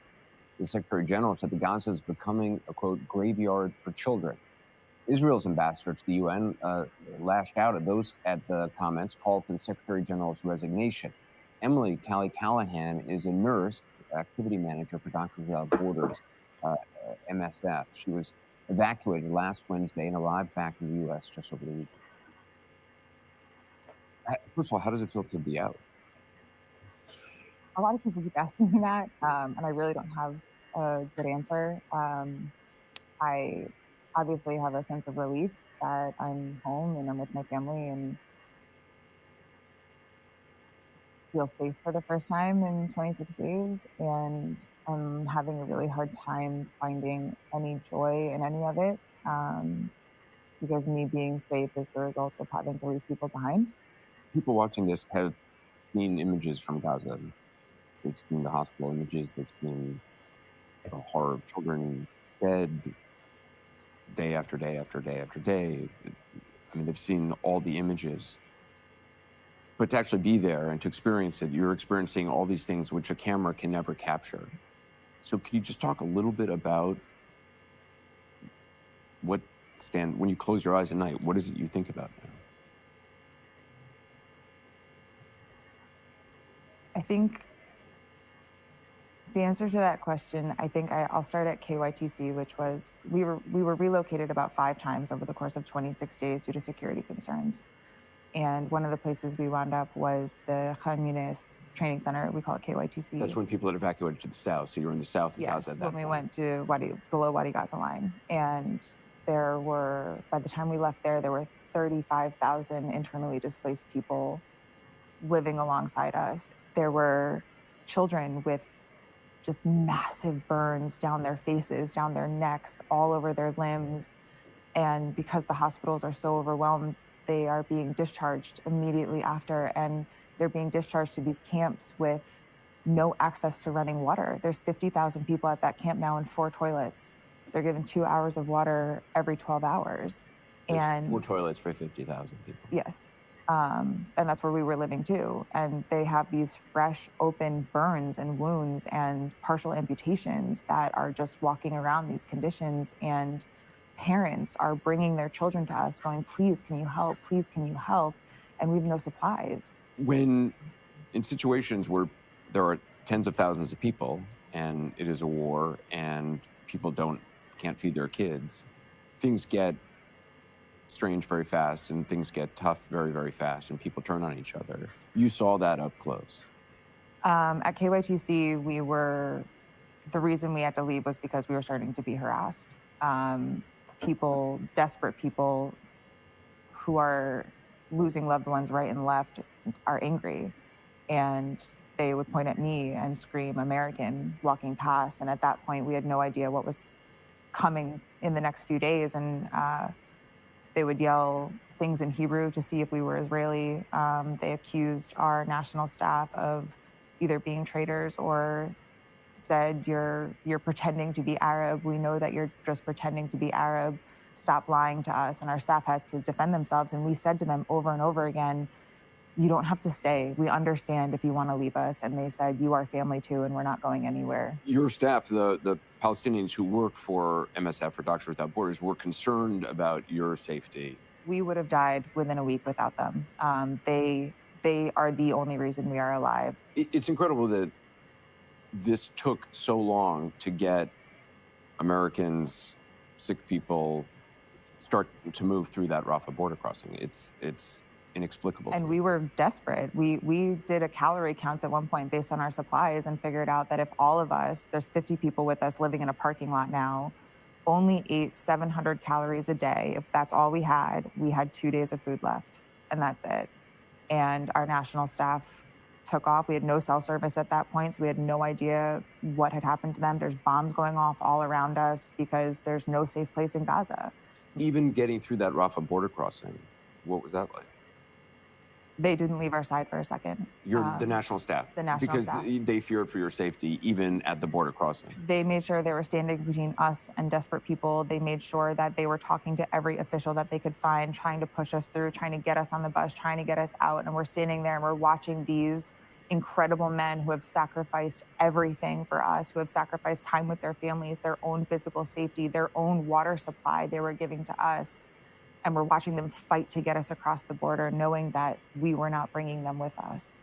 And they didn't waver. Ibrahim was right in the front with our passports, fighting so hard to get us on. And we get to Arish that night and find out his parents are dead.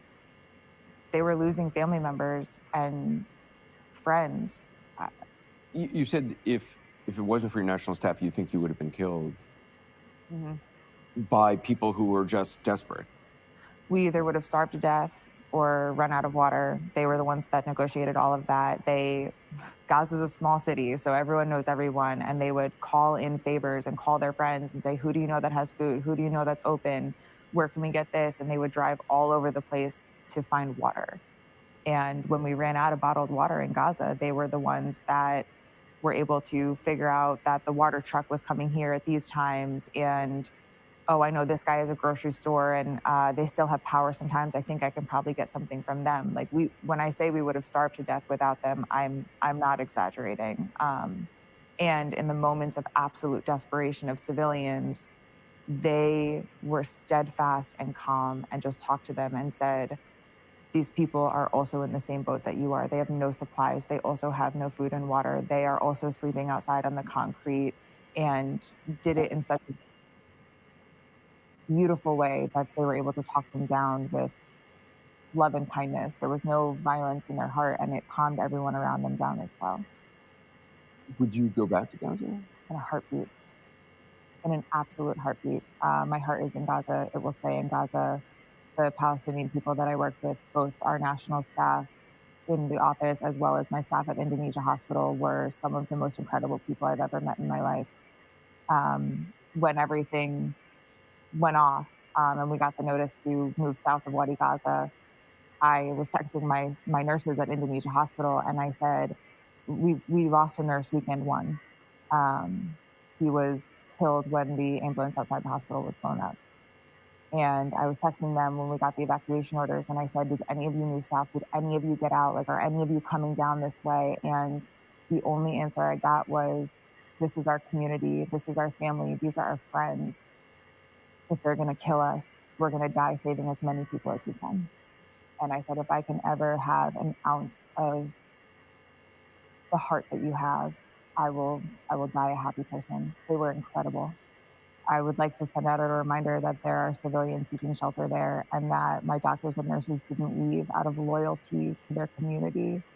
And I know that there is an idea being pushed right now that anyone that stayed behind is going to be considered some kind of a threat. And I want to remind people that the people that stayed behind are heroes.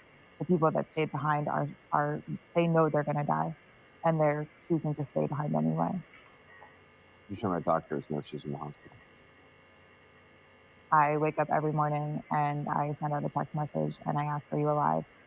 And every night before I go to sleep, I send another message and says, are you alive? Oh, thank you so much for your time. Now, one thing that we should take into consideration is, like she said, she had to get out, but the other doctors there with the national staff, of course, were Palestinians and different Arabs.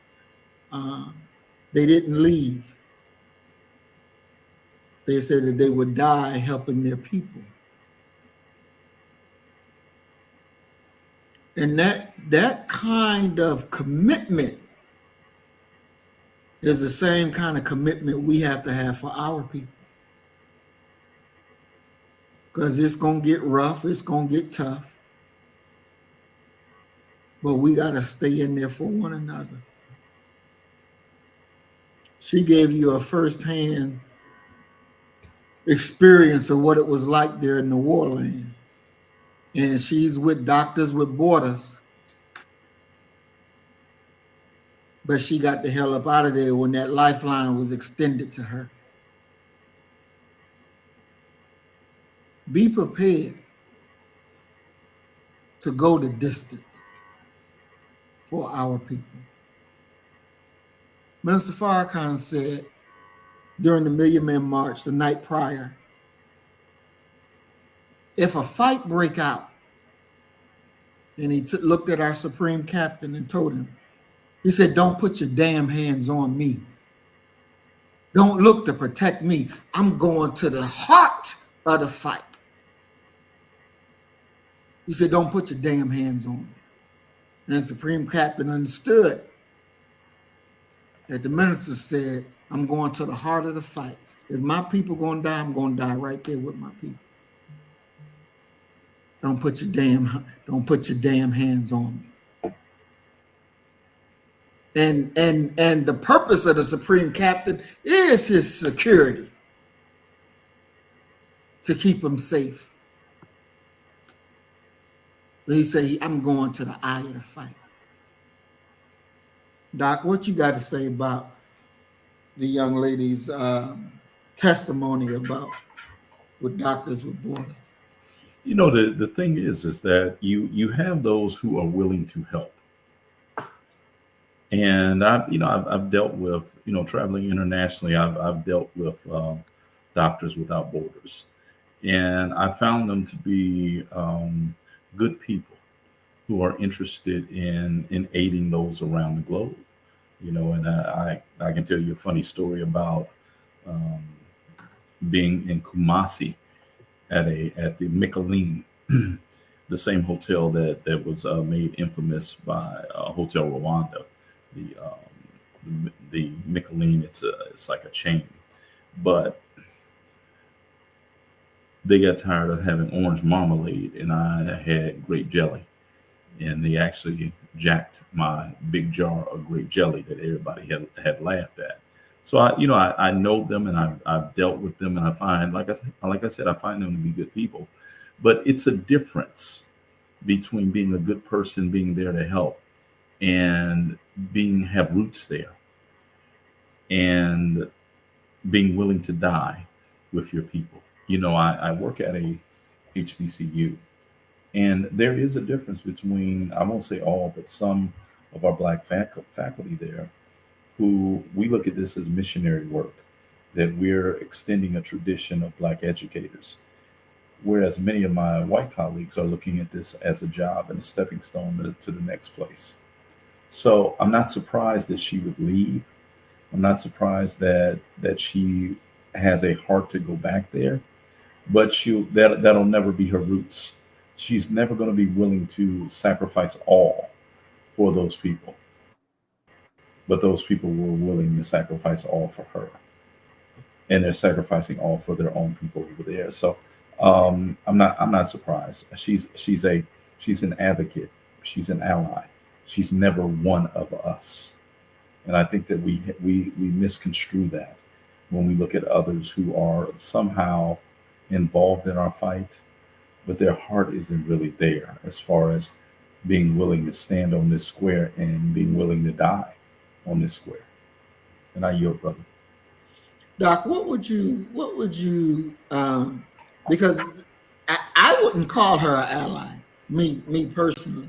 Mm-hmm. But what is your definition of what an ally is? What is the definition? Someone who is willing to form an alliance with you of some level, that at the same time that they're aiding you, they're getting some benefit out of it as well. They're not doing this necessarily to help you. They have self-advantageous reasons that they're doing this. Think back to the Black Panther Party in the scandalous nature of them forming an interracial alliance with the Peace and Freedom Party. Well, what the Panthers got out of that was money, a sound system for a van, because they're propagating the trial of Huey P. Newton. What did the Peace and Freedom Party get out of it? Well, the Panthers agreed to go out and register voters for them because they needed to get so many signatures to appear on the California ballot that year. So that would be my understanding of an ally, someone who is there to help you, but they're being helped as well at the exact same time. Okay. Eleanor says, tell doctor to Google Doctors Oh, Without Borders. No.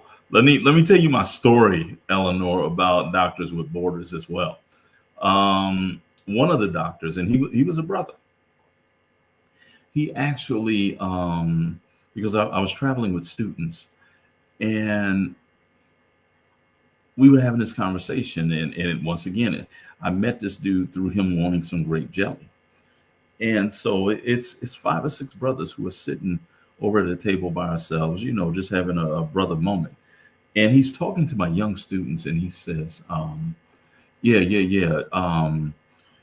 you can sleep with any of these women over here. He said, they know that you're an American. He said, they give it up to you real easily. He said, that's what they do. Okay. And he says, just make sure you wear a condom. He said, but you can do whatever you want to, however, whenever you want to with these African women. So yeah, I'm very aware of that aspect of them, very aware. Wow. I want to go and show this next video. This will be our last video. I know we're getting late.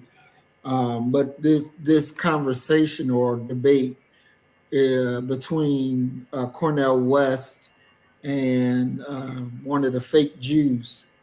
And I actually tweeted his punk ass to see if he'll come on the program, because I would love to go toe to toe. And I want to say this too,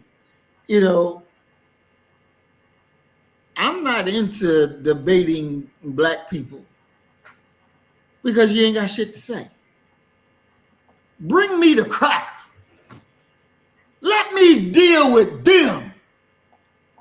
That's more of my time, because that's our enemy. And to be able to deal with Dershowitz and all of them, that's where the fight is. I ain't got no time to debate no silly nigga on YouTube.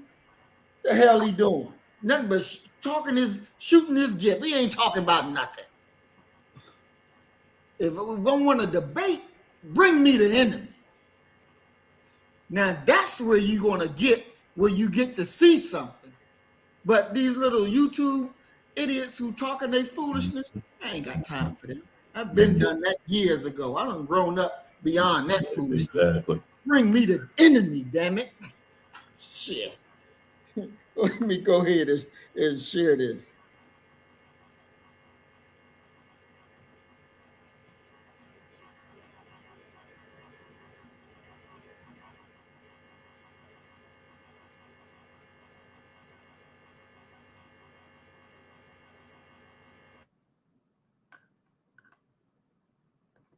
Brutal Hamas terror attacks. Thank you. We'll check back in with him throughout the evening time. First, left-wing bigotry, anti-Semitism running rampant on university campuses around the world, London, Australia. What's happening? Chanting in Australia, about gas chambers and, for Jewish people. What is happening on our college campuses? What is happening among the Democratic Party? Some Harvard students now are scrambling to finally rescind their support of their vile letter, actually blaming the victim, Israel, for the brutal Hamas terror attacks. Not everyone disagrees with them. 2024 presidential candidate, former Harvard professor Cornel West said the students were largely right, but they lack nuance. He joins us now with reaction, along with attorney, also Harvard professor Alan Dershowitz is with us. Thank you both for being with us. You always call me Brother Sean. I call you Brother Cornel. I'm not that happy with you tonight. I understand. We could talk about why we... Because we have 31 groups from Harvard. Harvard's supposed to be, I always thought, the top of the top. To get into Harvard, what an accomplishment, what an achievement, what academic excellence you must show, a cut above everyone else. And 31 student groups blaming Israel, blaming the victim. And your answer to this is they are largely right. Hamas that murdered children, Hamas that murdered innocent people. What I said, though, guys. Okay, That's what I they are largely right, but lacking nuance. No, I didn't say like nuance. That's the title of the piece. Okay. My actual words were, I just be very honest. I got it here in front of me. The words were that Israel's policies of war crimes and collective punishment against Palestinians Israel and the United and States Hamas are must take primarily responsibility responsible for killing innocent people. Anybody who kills innocent people are engaging in barbaric acts. You said no matter Israel, who they are, what color, what nation, and so forth. Israel and the United States are primarily The United States has supported and enabled. You explain to this audience. I want you to explain how is Israel and the United States responsible for beheading 40 children? How? I'm talking about the context. 545 Palestinian children died in August 2004. Not one American said a word. A Palestinian baby has the same value as an Israeli baby. So when you have that kind of vicious hatred and revenge, you get response of hatred and revenge. They are all wrong. They're all war crimes. They're all to be condemned. But you cannot simply look at this particular moment without the larger backdrop of an ugly occupation and the ugly attacks chronically against Palestinians. Those are not your words. Largely right. Israel and the United States are primarily responsible for this attack. Professor Dershowitz. Well, I complained when Palestinian children were killed, but I explained why they were killed. Here is one of the leaders of Hamas.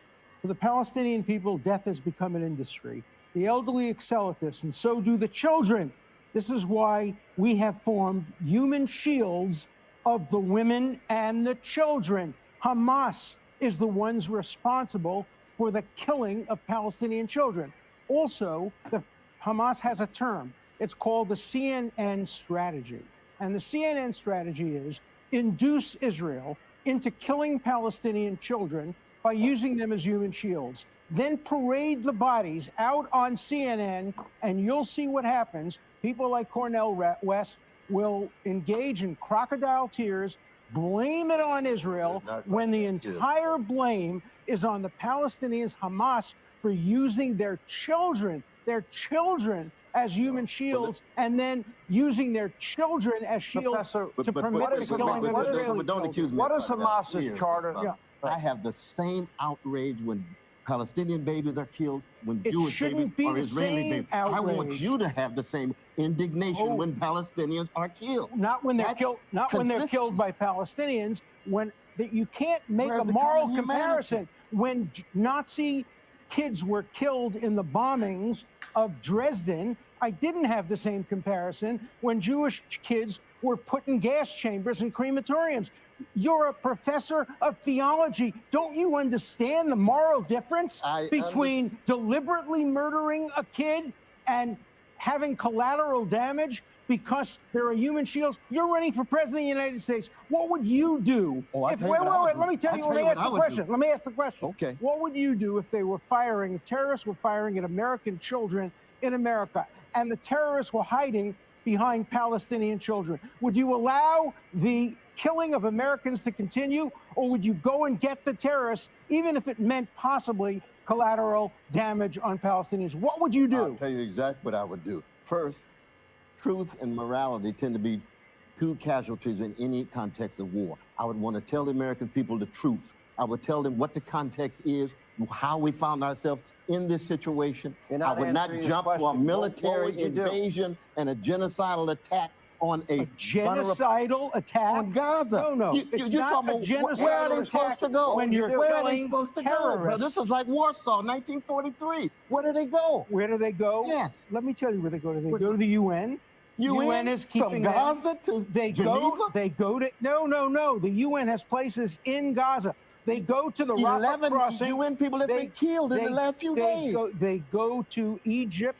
They go. Egypt, how they wait a can't minute. get out? Let Come me on, make another brother. thing clear. No, Gaza City is very dense, but Absolutely Gaza it's dense. itself, the Gaza Strip, there's lots of room. The Israelis have said, get out of Gaza City, go to Rafah, go to Khan Yunis, go to other places. And you know what Hamas With is no saying? water, no Wait food, a minute. no electricity, You know what all in Hamas the is dark? saying? Hamas is saying, don't go. Oh, I'm not here to Don't defend go. Hamas. Well, you are No, here. I'm not defending Hamas. Wait a Don't minute. you ever lie on me Did like you that, brother. ever- I'm defending the suffering of Palestinians. I want to and hear how Hamas itself committing war crimes. I want to hear you say. Anybody who commits war crimes are barbaric. I'm saying that explicitly, but I want you to say if the Israeli Defense Forces are killing children, are they barbaric too? No. Are they ever barbaric? No. If they target children. Yes. Have they ever targeted No, children? They have absolutely never never in the history 78 years. have they ever targeted a brother, child you got to get off the deliberately. crack pipe, man, please. You don't think they killed one innocent Not person? purposely. To No, 1948? not Are they purposely. that pure? Are they that You don't have to be pristine? very Come pure on, brother, not to kill a please. child. Not to kill a child. Let me They killed hold on. 550 Let me show Because they're something. being used as human shields. Let me show something Well, we we showed got on this deep program last night. disagreements on this. What I'm about to show this audience, these are cartoons that are air in Gaza for young children that are taught to hate the Jewish people. You know, just watch this for a second, and I'll have you both comment. Watch that. لأنه اليهود أطفالهم بيعلموهم على الشراسة والدمار والقتل والطخ. تقذف بيدها الصغيرة وجوه الدمار الحقيرة رآها العدو كره طفولتها كره بطولتها صوب البندقية وأطلق الرصاصة. Professor West, if you brainwash and indoctrinate young children, that is, you're teaching them to hate from that young age. Not good. No. Here's the problem. Any kind of inculcation of hatred is immoral and wrong. Here's the problem I have with your brothers piece. and others. If there's any hatred on a of second. anybody, Let me- including let me- Palestinians, Would you wrong condemn too. Black Lives Matter Chicago for justifying the Hamas murder by using these little airplane things and coming down on the music event? But I want to hear. I would certainly condemn it. You I would condemn certainly Black condemn it. Lives Matter. I would condemn anybody. Okay. It's not a matter of I'm skin glad to hear pigmentation. This is morality and spirituality. Okay, brother. so you condemn Black Lives But Matter. part of our challenge, though, and this is important, just as a leader, you see, he asked me what I would do. I would say we've got to end occupation. We got to This make has sure nothing to do that with Palestinians have the same dignity, the same rights as Israelis. Let me ask you a That's question. at the center. Here's That's my- at the core. You know I support Guys, that. guys, You know I that's at the support core. the two-state But I don't solution. see you- But Hamas doesn't Two-state support the solution. two-state solution. Hamas Professor opposes it. West, I want to ask this question. Would Gaza be facing annihilation if Hamas did not attack and kill all these innocent Israelis? Of course not. Gaza has been facing You're not a answering. chronic Would they be process facing of an imminent annihilation? since 2000. Would they be And facing 2000 and what? imminent 2000 and annihilation? what? Since 2006 and 7, and Gaza was taken over by Hamas. I'm not And they pro-Hamas. I'm pro-democracy, but I'm concerned about the suffering of Palestinians. Israel didn't fire a single rocket until Hamas fired 5,000 rockets. Israel controls the starting land, the air, only after containment, Hamas the took food over. going in, the trade Only coming in, after- and so. But it was already under occupation It since was never. 1967. No. The occupation ended in 2005. Learn your history. Oh. Sharon left. Every American, every Israeli settler, every Israeli soldier left. In 2006, it was like Singapore. It could have been the nicest place in the Mediterranean. Then Hamas You don't overthrew think them. New York would be under occupation if another country owned its air, its It space, its didn't food own going in, it its between trade. 2006 There's and containment, brother. There's 2008. containment. Let's be Only honest. after Hamas Let took me over. end with this. Here's a sad fact. This debate could not be held on Harvard's campus today. That's right. Correct? That's right. I would not be allowed to speak at Harvard. I am offering to go up to Harvard. Got enough problems. I am offering to go up to Harvard and let's do it. And Well, let's I will go. moderate it. We've debated before on many And I don't occasions. We think can go to Harvard Harvard. will let Professor Dershowitz or Professor Brother Hannity on campus. Well, to you do could it. go with me. We'll all go and have a You public go debate. with me. And then I'll be tell you there. that. But the truth is going to be difficult. Would you all like to see that in this audience? Absolutely. I will bring our audience with us. Hey, Sean Hannity. All right. So there you have Dr. Cornel West, who's running for president against the fake Jew, Alan Dershowitz, who I would love to have him on this program. Like I said, I sent him the little tweet message. But I'm quite sure the cracker ain't got the kind of balls to come on here because this ain't no damn Hannity show. You would be hit straight with nothing but the truth, and I ain't looking to be your brother either. Doc, what say you? What did you get from what we just watched? You know, you can't have a reasonable debate with individuals who are so vested in an issue that they can't even discuss anything that is not in their direct benefit. And that's what you just saw with Dershowitz. It's a waste of time to try and talk to him and to talk to people like him about such an issue, because they're not, you're not even having a discussion at all. I agree with West, what West was saying, but Dershowitz can't hear him because he's not trying to hear him, and he doesn't want to hear him. And you know, the one of the things that I forget which Zionist said it, but they said this. It was the female who was the prime minister of Israel, Golda Meir. Am I saying her name right, Golda Meir? She said this. She said, "I will not hate you for killing my children, but I will hate you for making me kill your children." Now, when they played that clip of her saying that, I was like, you ain't gonna hate them for killing your children, but you will hate them for having to kill their children. It's already in your being to kill their children. Mm-hmm. You already want to do that in the first place. So, you know, when we're dealing with these Zionists, with these Satanists, because they're not children of the God. They are Satanists. And, you know, murder, killing, that's what they want to do. They want to exterminate all the Palestinians that's living there so that they can have all the land and stuff for themselves.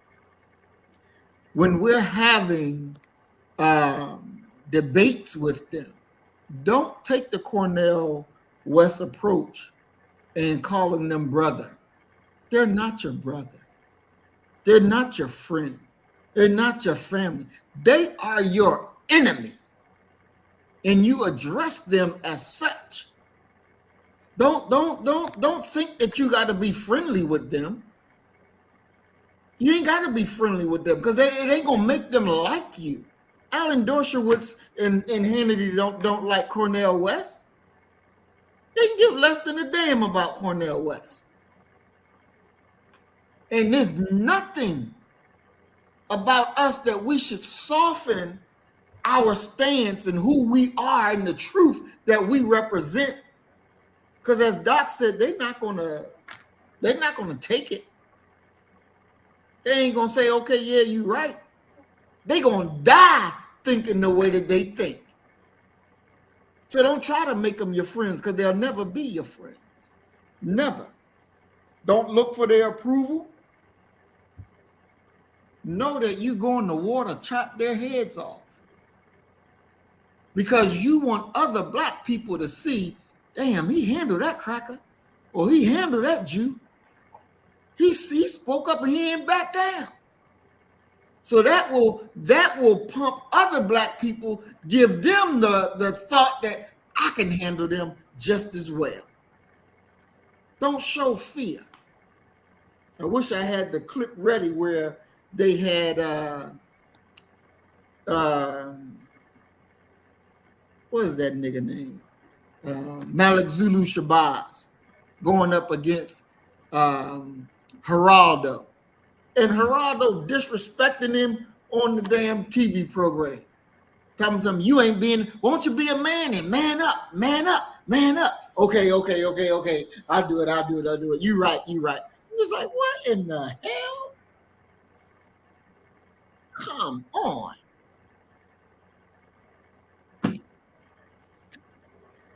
Doc, if I was the president of a country, I would bomb the shit out of Israel.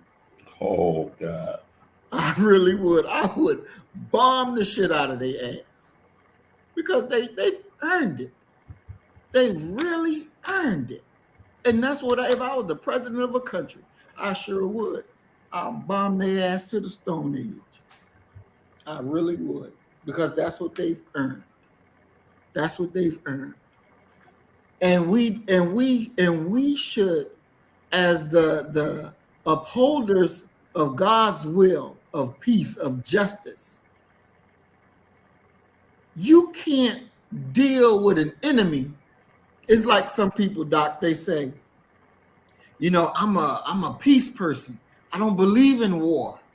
I don't believe in fighting. It's peace, peace, peace. Well, you're not going to stop Israel by being peaceful. They're going to continue bombing the Palestinians. They're going to continue this genocide. And the only thing you can say is you want peace. Well, we trying to get the boot off our neck and saying, hey, Mr. White Man, we want to be peaceable. You going to let your boot up off my neck? You going to stop killing my people? They're going to say, no, we're going to keep killing you because we don't want you on the earth. So those who love peace so much that they don't want to fight, you're part of the problem. And I will go as far as to say you are the problem because it takes strength. It takes war to defeat the enemy. And if you ain't got no fight in you for what's right, if you don't have no killing in you for what's right, then you ain't got no God in you. Because the God that I serve, we serve, is a killer God. He's a killer God. And he don't hesitate. He'll give you the order. Kill the women, kill the children, hell, kill the cat, kill the dogs, kill them all. Because there ain't no damn good. That's your Bible. That's the reality. That's real. Now some got these little tender hearts. But you better understand that enemy don't have a tender heart towards you. And take that cracker 3 seconds to kill Tamir Rice. Didn't take him 3 seconds. They killed him. They killed him. They killed him. And while our brother, what's his name again, Doc, in Florida? Who was killed by Trayvon Martin. While he was laying on the ground dying, nobody giving him first aid, police out there and everything. And he's still alive, dying. Ain't nobody render him first aid. That little tender heart shit somewhere else. They don't have no tender heart for you.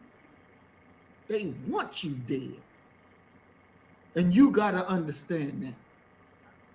I want to welcome Michael White to the program. Peace and blessings, Brother Michael. We're glad that you're here with us.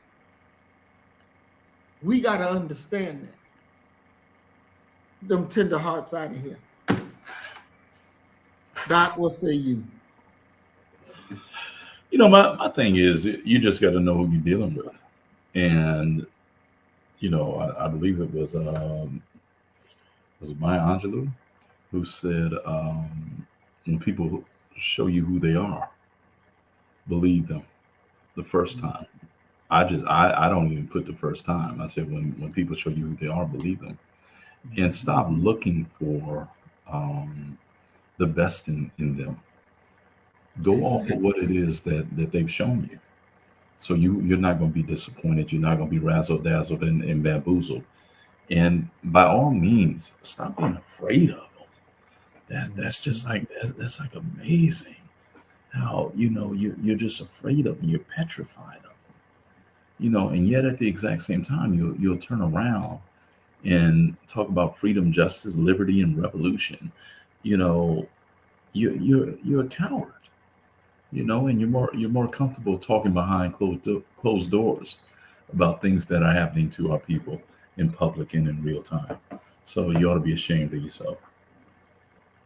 Exactly.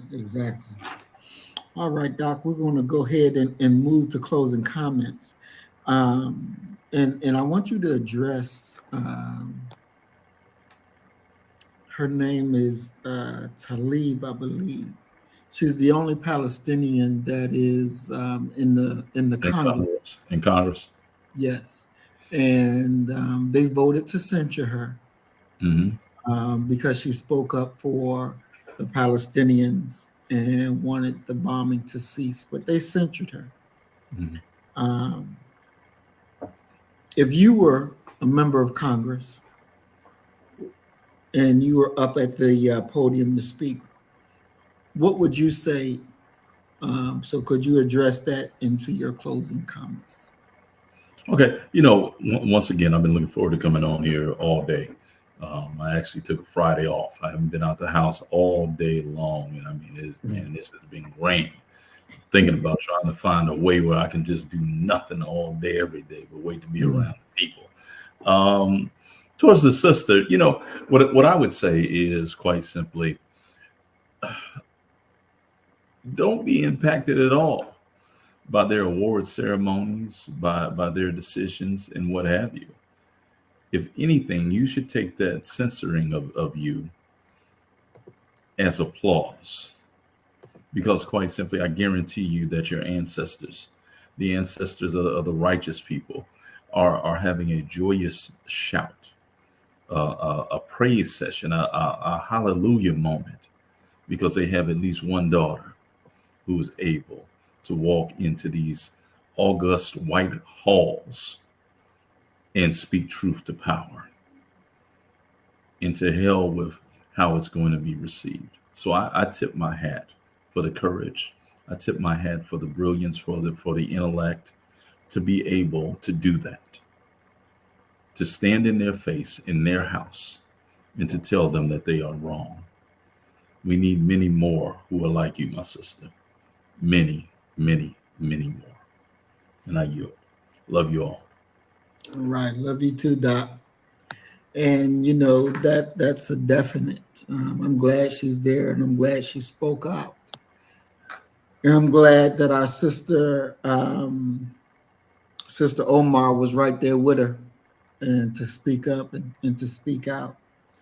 And as we watched in the clip where she was talking about, where's your humanity? Speaking to the other 535 members of the House of Representatives, they don't have it. They don't have it. And that's the reality that we got to be able to deal with and understand. They don't have that humanity. So don't look forward. As Doc said, take them as they are, because that's the truth. Take them as they are. We will be back Saturday, 7 p.m. Eastern Time, 6 p.m. Central Standard Time. Thank you. Thank you. The arrogance of the Eastern Standard Time people. I think everybody go on May time. I get confused what time I'm supposed to show up if it ain't put in Central Standard Time. All right, as we always say, you kill the nigga in you, I'm gonna kill the nigga in me, and our God will reign supreme. We are Black first, today, tomorrow, and forever. Love you, family. Peace and blessings. Assalamu alaikum. Shalom. You better get the message and get it straight. You're gonna need some bridge work. It's simple as that. Because we're living in judgment. We're living in implementation.